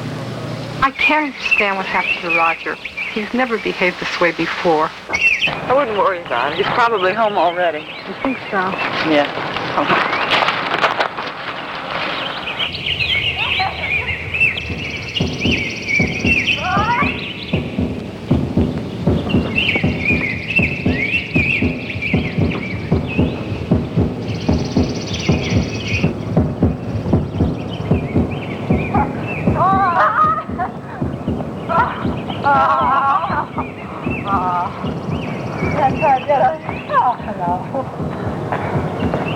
Good, because they're going to hear. Oh, just be careful. Be careful. Come on, go this log. Oh, please. I have to sit down and catch my breath. Okay. Well,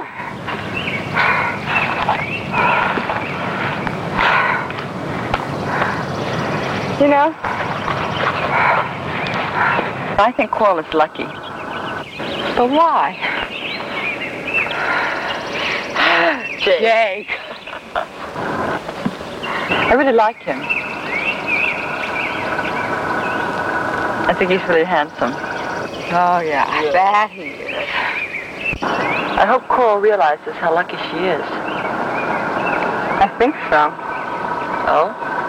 Well, what I really mean is I think that Coral should really appreciate Jake. Somehow I have the feeling that she just doesn't. Well, if I were her, I'd hang on to him. I hope she does. Oh, you.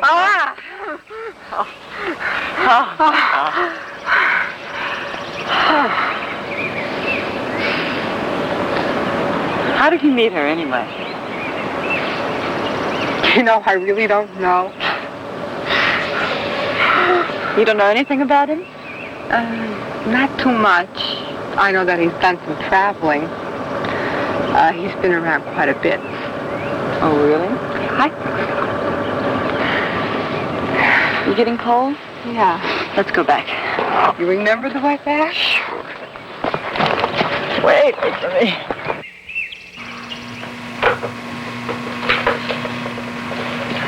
How do you like that? Nothing. Not a word.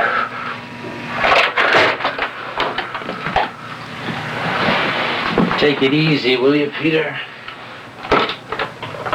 I think it might be a good idea if we all got some sleep. Yeah, we should get some rest. We'll all need it until Roger gets back. You should get some sleep, too. Right, I'll catch a cab. No. I'll drive you home. No, you ought to stay with Naomi. Besides, I'll be all right. Are you sure? Sure. Well, I really should.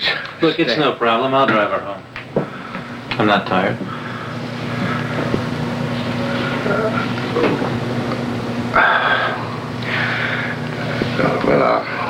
Are you sure you can handle a car as big as my Rolls? I think I can handle it.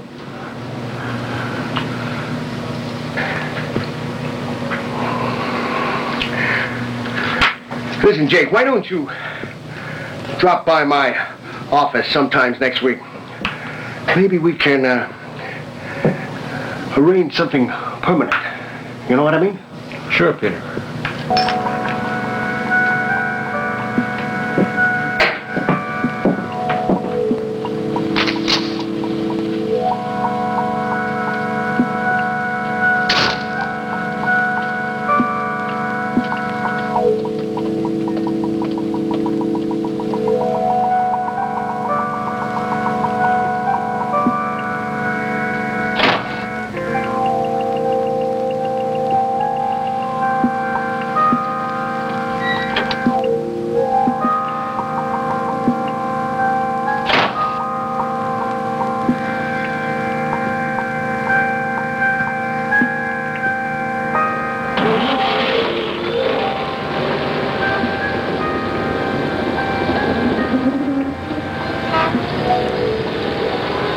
I'd never skied before, and I thought, well, if you're going to ski, you should go to the Alps. So I went to the Alps.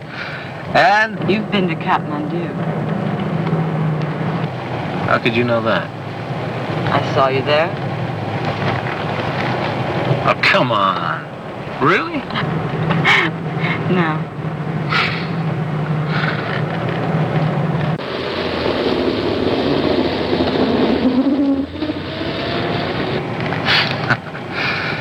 Well, I can't complain, really. I've done pretty much what I wanted to do, and if I haven't liked what I've wanted so much, well, I like knowing I can do it. What if I told you I'd seen you before?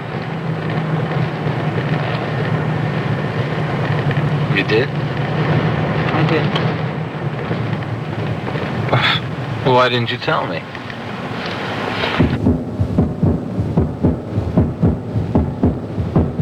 Well, why didn't you say something? Right over there to the left. Right here? Right here. Where did you meet Coral, anyway?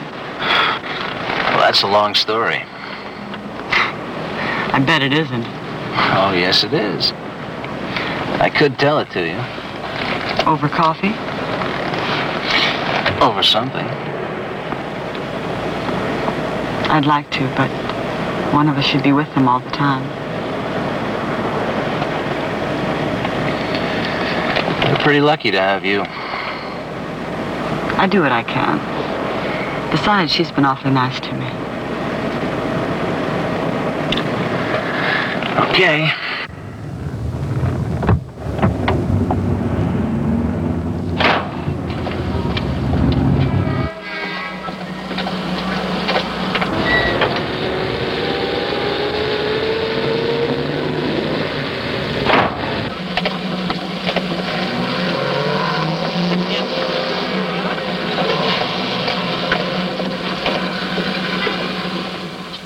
heard what happened? Lost a detergent account. That was Al.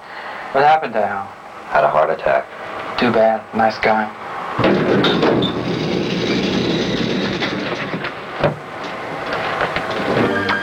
No, listen, I can't have lunch today. I really can't. They really don't give me a lunch hour here. I work from 9 to 5. I don't stop working. It's really incredible. No, I get lunch hours on Tuesdays and Thursdays, but not Monday, Wednesday, and Friday. It's some sort of new system to save money or something. All I'm waiting for is to get fired so I can collect unemployment insurance. You know, that's the only reason I'm doing it. Listen, meet me after work, all right? I'm finished at 5 o'clock. Oh, listen, there's someone here. I'll call you right back, okay? Bye-bye. May I help you? Yes, Peter Brute, please. Peter Brute.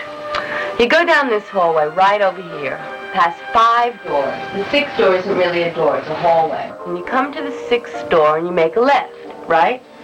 Left. You go down the hall past about 10, well, not, in between 8 and 10 doors, and you come to this big door. Right at the end of the hallway, there's this big door, bigger than any other door, and that's his office. You don't understand. 6 doors down on the left, but the 6th door is not a door but a hallway. What am I doing here?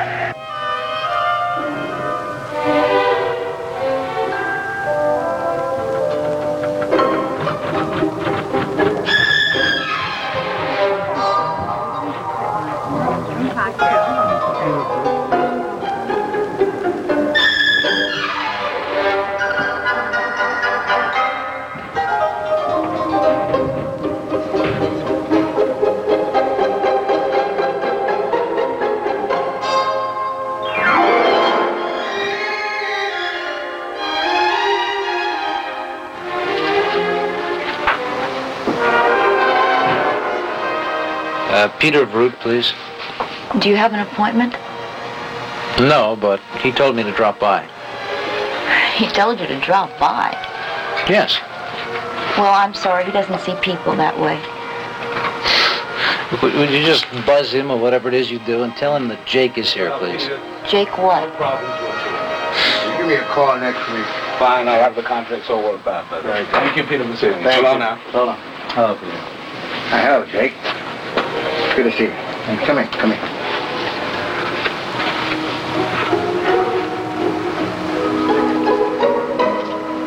It's a beautiful office. Yeah, thank you, thank you. I like your music, too. Yeah, it's nice, nice. Well, Jake, I have something really big in mind for you. So what is that, Peter?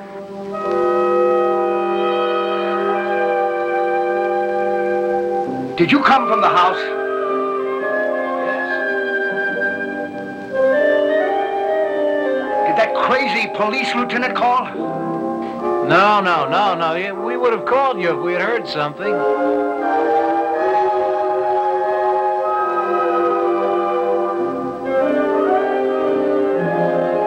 Peter, how did Lisa and Naomi meet? How did Lisa and Naomi meet?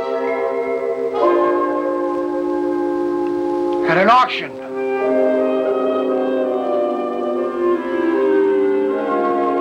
Why? Just curious. What? I'm just curious.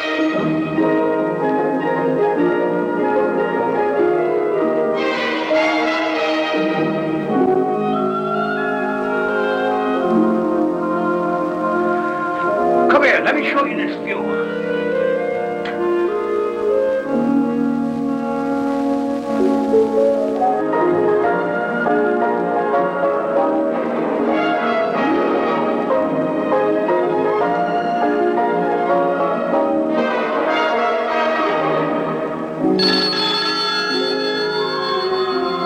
Yes? He's here now. He isn't coming?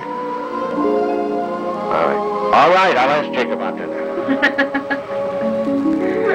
Tell me how you feel. But you listen to me. You think about it. Just think about it. I'm sure you'll see it my way. Talk it over with Carl. Sure, Peter, that's a good idea. I'll do that. Now listen, Miss Bentley, I don't want any more calls. None.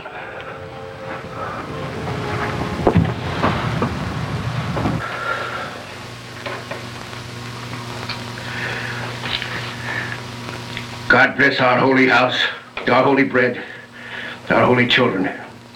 Let him protect them in their hour of need. Let him also protect our dear departed son, Roger. Let him see that he eats what we eat.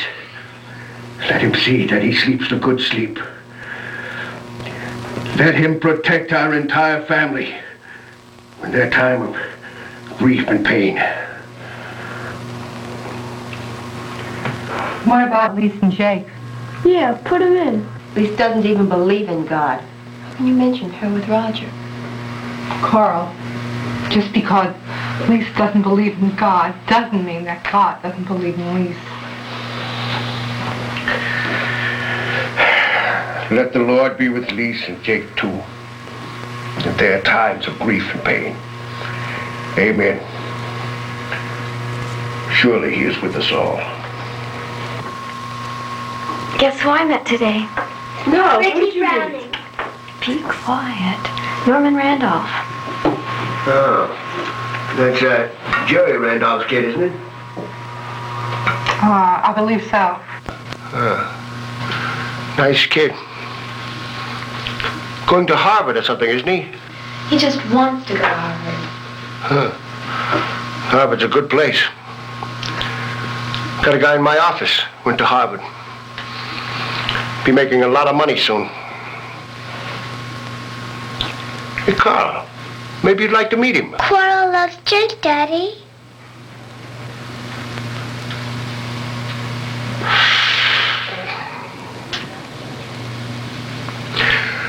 Where did you meet this Randolph kid? Around. Around. Around where? Just around. Did you meet him at the club dance? Do we have to go through this again? Did you meet him at the club dance? Yes, sir. Didn't I tell you you couldn't go to that? Yes, but... But you disobeyed me. Yes, but Mommy said I could go. I didn't see any reason why. Because I told her she couldn't.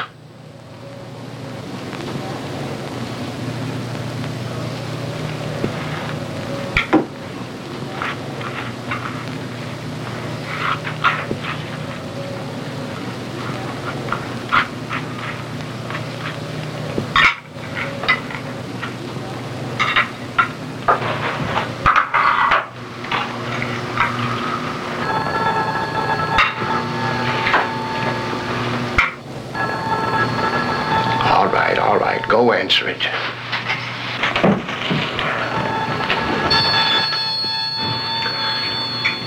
I wish her boyfriends could find some other time than the dinner hour to call.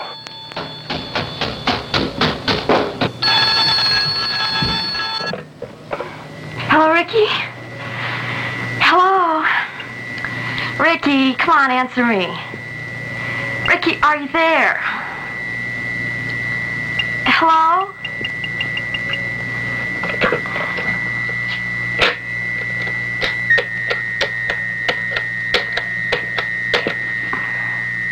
Hi. Did you just try to call me? Oh, somebody did. Come on, you really did, didn't you? You're a creep, you know it? Okay. I'll talk to you later. Okay. Okay. Bye-bye.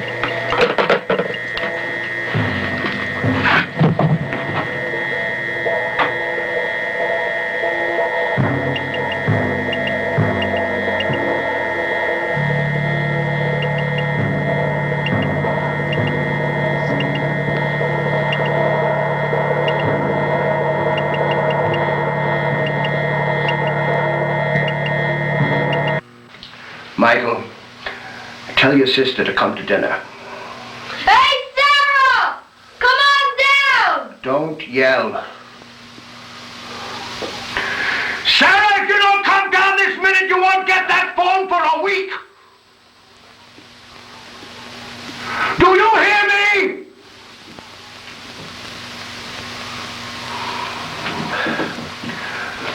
upstairs and tell your sister to come to dinner. Yes, Mother.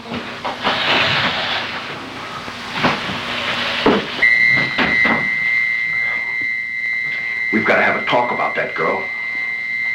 Oh, she's just interested in boys. Well, she better get uninterested fast.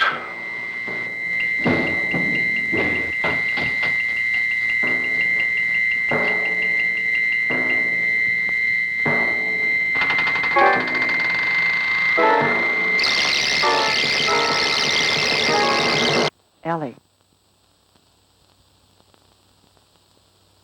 Ellie.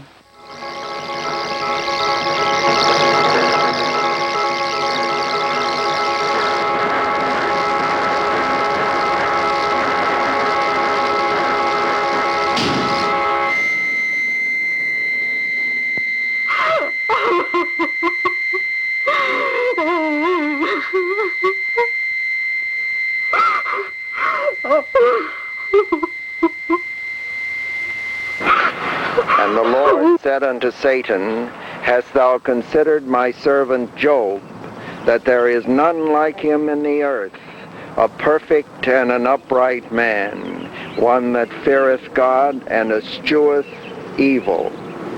Then Satan said and answered the Lord and said, Doth Job fear God for naught? Hast thou not made an hedge about him, and about his house, and about all that he hath on every side? Thou hast blessed the work of his hands, and his substance is increased in the land. But put forth thine hand now, and touch all that he hath, and he will curse thee to thy face. And the Lord said unto Satan, Behold, all that he hath is in thy power, only upon himself put not forth thine hand. So the Lord blessed the latter end of Job more than his beginnings, for he had 14,000 sheep, and 6,000 camels, and 1,000 yoke of oxen, and 1,000 she-asses.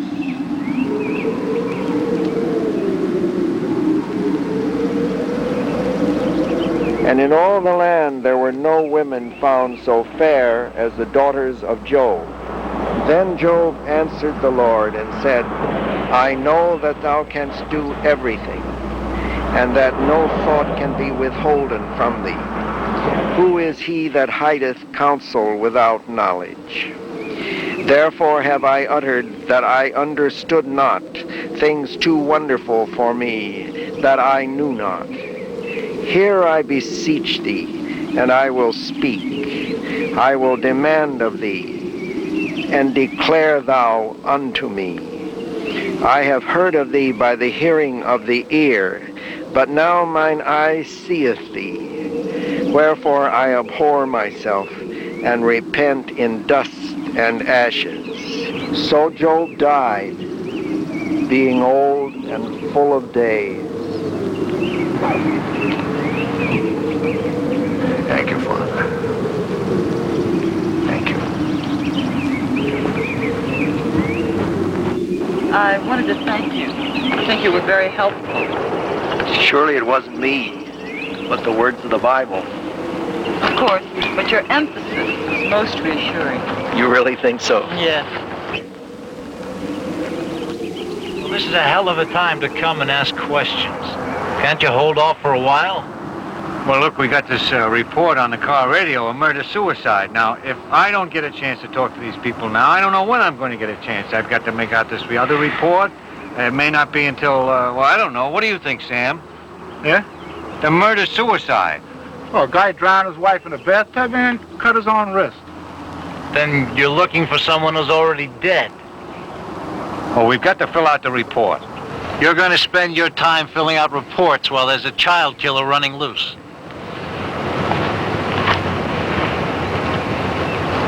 Filling out reports. Oh, I mean, we can't drop everything just to do this. I mean, the DA's son got caught shooting up in a high school bathroom. How many men do we have to put on that, Sam? I don't know. How many guys they put on there? I think God always gives us someone to stand by us in a time like this, just as you're doing. Well, thank you. I only wish I could do more.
The Lord gave,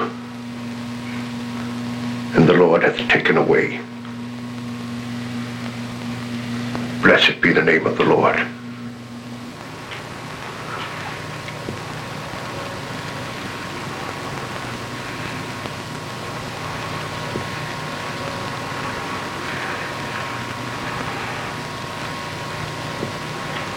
So the Lord blessed the latter part of Job more than his beginning. And Job said, naked I came from my mother's womb, and naked I shall return thither. Blessed be the name of the Lord.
You know, when they first hooked that telephone up to the loudspeaker system a couple of weeks ago, I thought it was a good idea, but, well, now it's...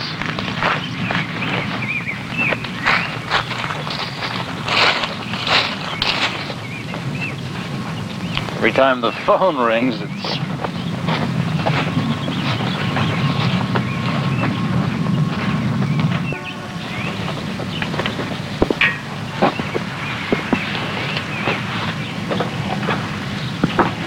Such a beautiful day. Would you like to go for a ride?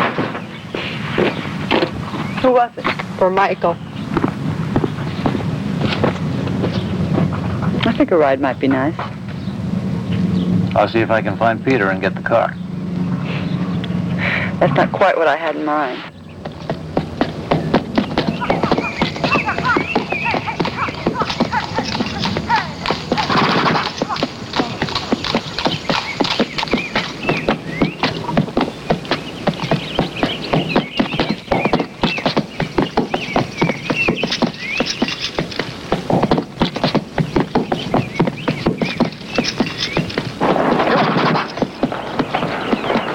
Exactly what I had in mind. Come on.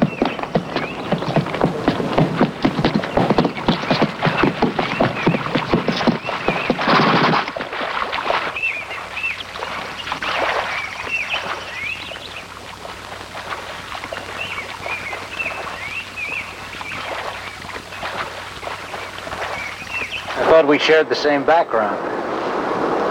Not really. I can see that. There's some experiences we haven't shared. Well, we should start on them right away. We should. Sure we should. We should start right now. Remember the night I drove you home? I remember. I thought we were starting on something then.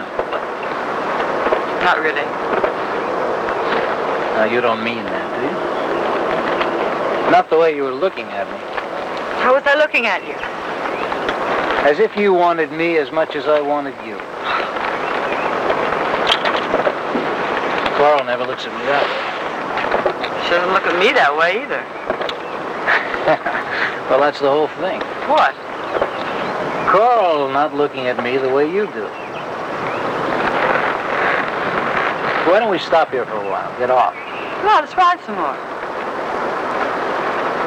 That'd be a nice place to stop and lie down for a while. Come on, boy.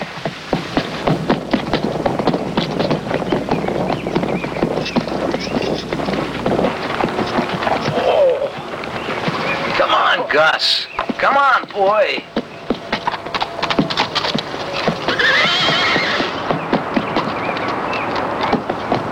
Come on, move.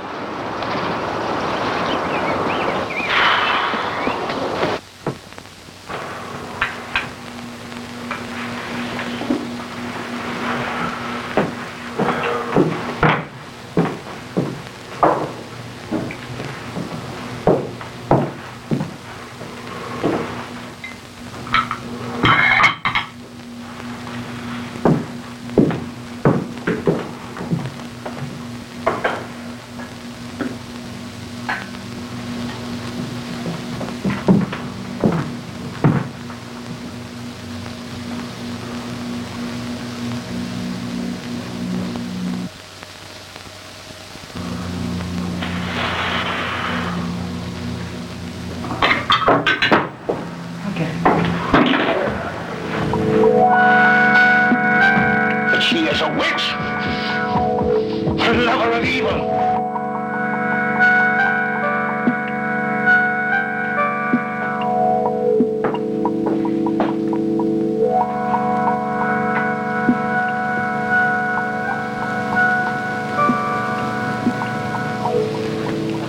What have you been up to? Lifting my weights. Oh, lifting your weights, huh? You get pretty strong, I'll bet, huh? Let's see. Not bad. Think you're as strong as me now? Probably. Probably. You really do? Yeah. Oh, a little child says he's ready for a contest. Okay, what do you want to do? Let's have an arm wrestle. All right, fair enough. Have a seat. Use this little thing here. Arms up. Good. Let's go. All right, that wasn't fair. Here we go. Who's winning? Oh, it's like a draw to me. Good. I think he's winning. It's close. Make me sweat, Michael.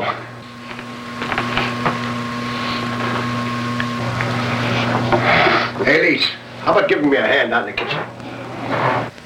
Sure, Peter.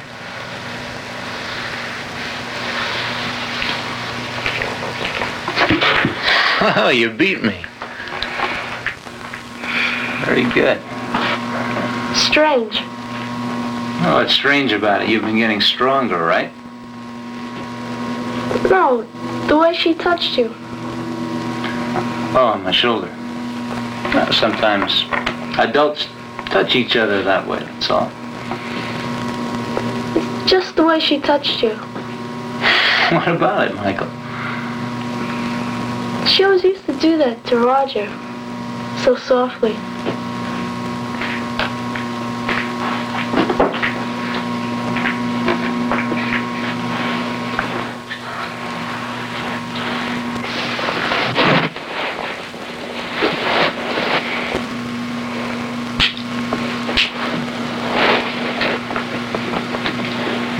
Never seen you smoke before. Maybe you just never looked before. Oh, I looked. Maybe you never saw me looking. Maybe not, I don't know.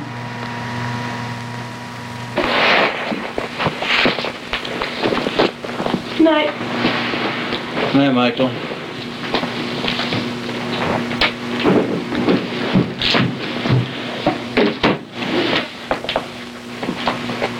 Good night. Good night.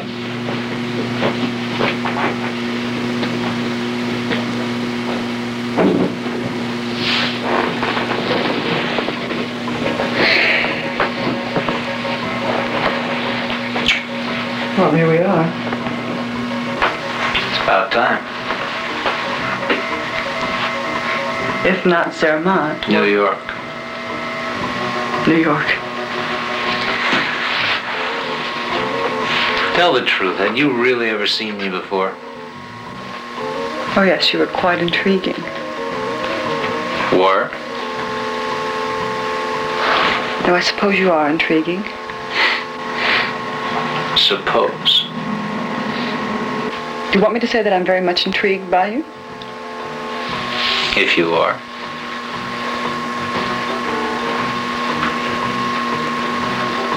Do I intrigue you? I'm very much intrigued by you. You are? I am. Didn't you know I was? I don't know. Well, that's very strange. You've done everything you possibly could have to turn me on to you from the moment we met. I have? You have. And are you?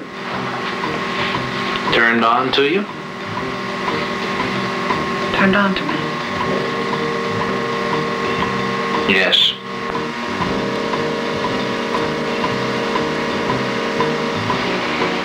Well, I'm intrigued by you and you're intrigued by me. And you're turned on by me as well. What are we going to do about it? What can we do about it? What do you want? Do you want me to tell you what we can do about it?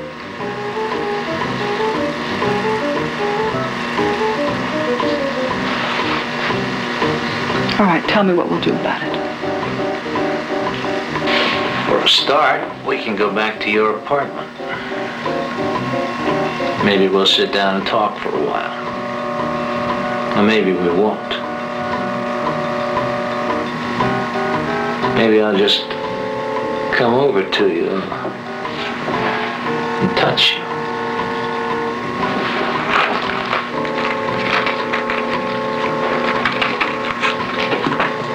I might even kiss you. Or maybe I won't. Maybe I'll bite you.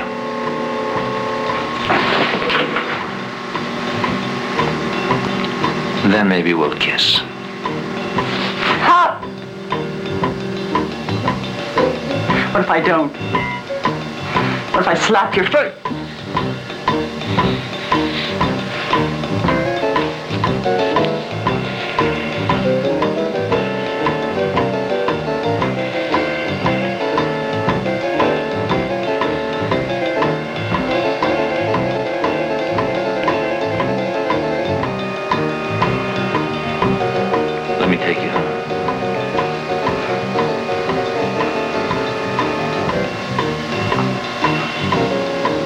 Jake. What?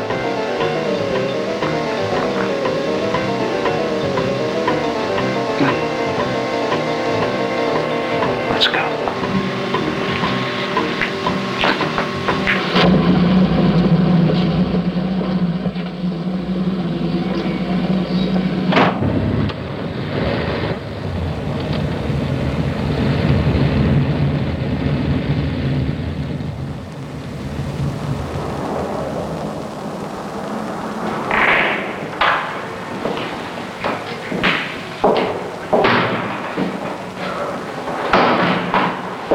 You know, my apartment really isn't ready for visitors.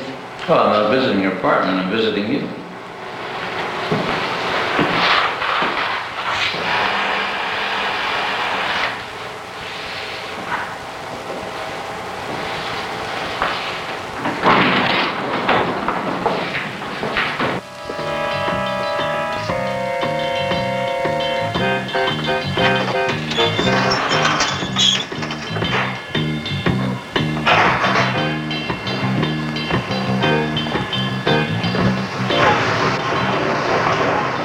You know, I'd really feel better. You'll feel fine.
Yeah, I like your place.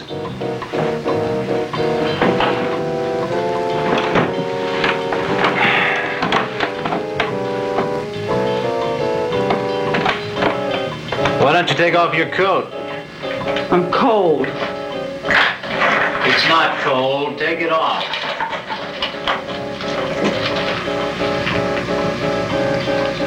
Lise!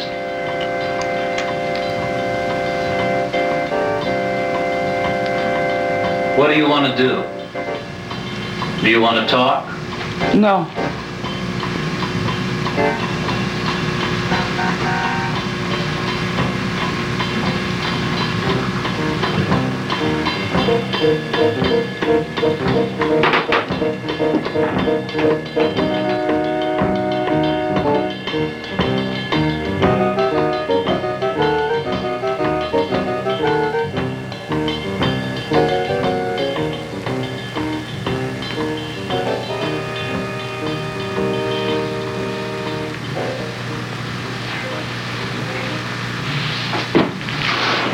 Of course, we don't have to talk.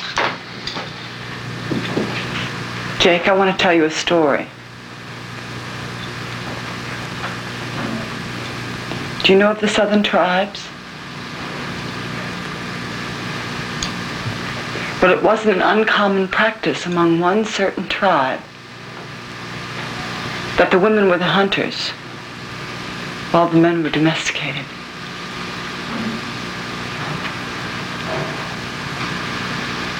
The women would go out and hunt for the food. The men, on the other hand, were allowed to grease the women's bodies before the hunt. But they were never allowed off their knees while massaging the oils into the women.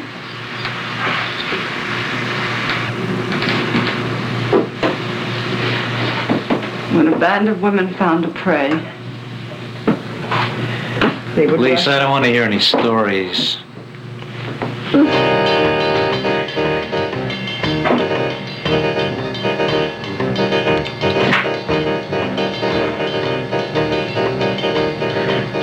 Listen, Jake, let me finish the story. When a band of women found a prey, they would rush at it with their knives, all stabbing and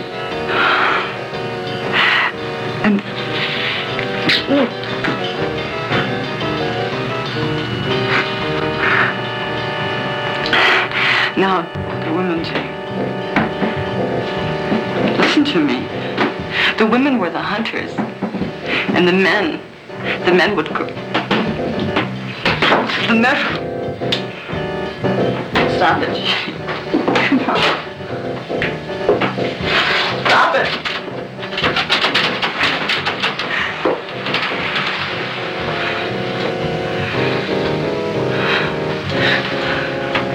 Listen to me. The women had knives, Jake. And they would go off into the woods. I could hurt you.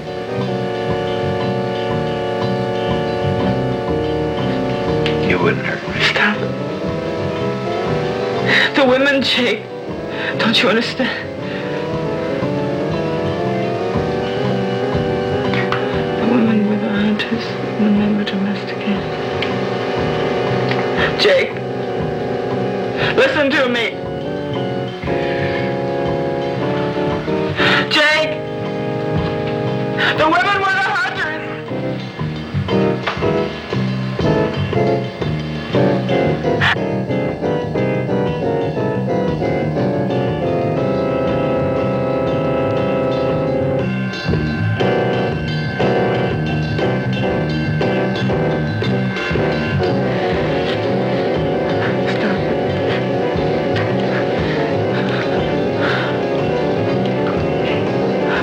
You, Jake. Do you know that?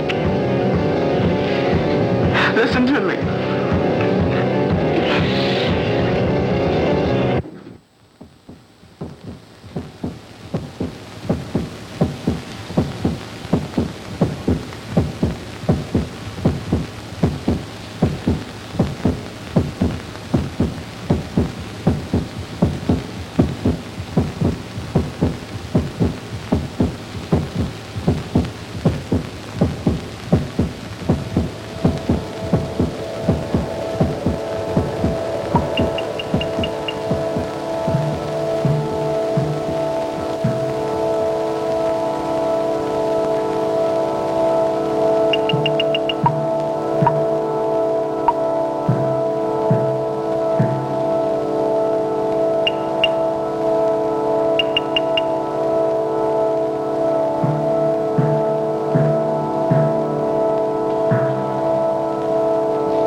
Oh, my God.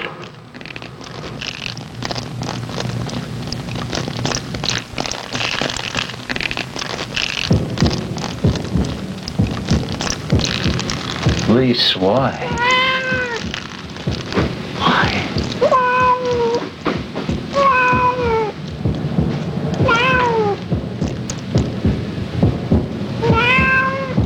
Why?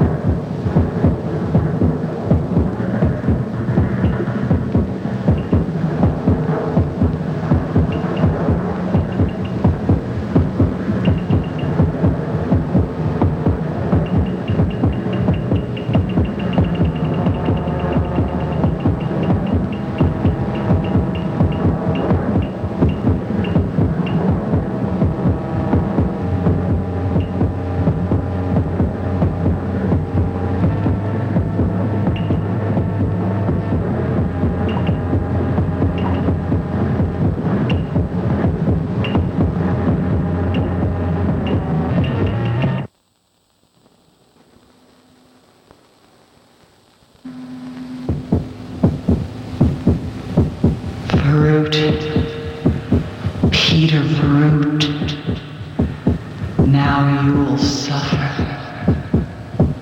The face of evil shall appear and reappear upon you and your descendants for 300 years. You see, evil regenerates itself.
Hey, where am I? Kid, you where all letters without zip codes end up.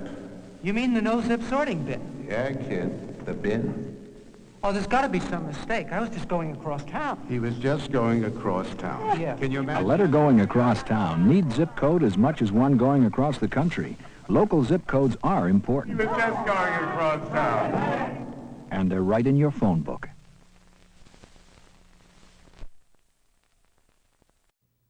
Vote yes to keep TV free in your home. Don't let pay TV rob you of your free choice. You now see free baseball,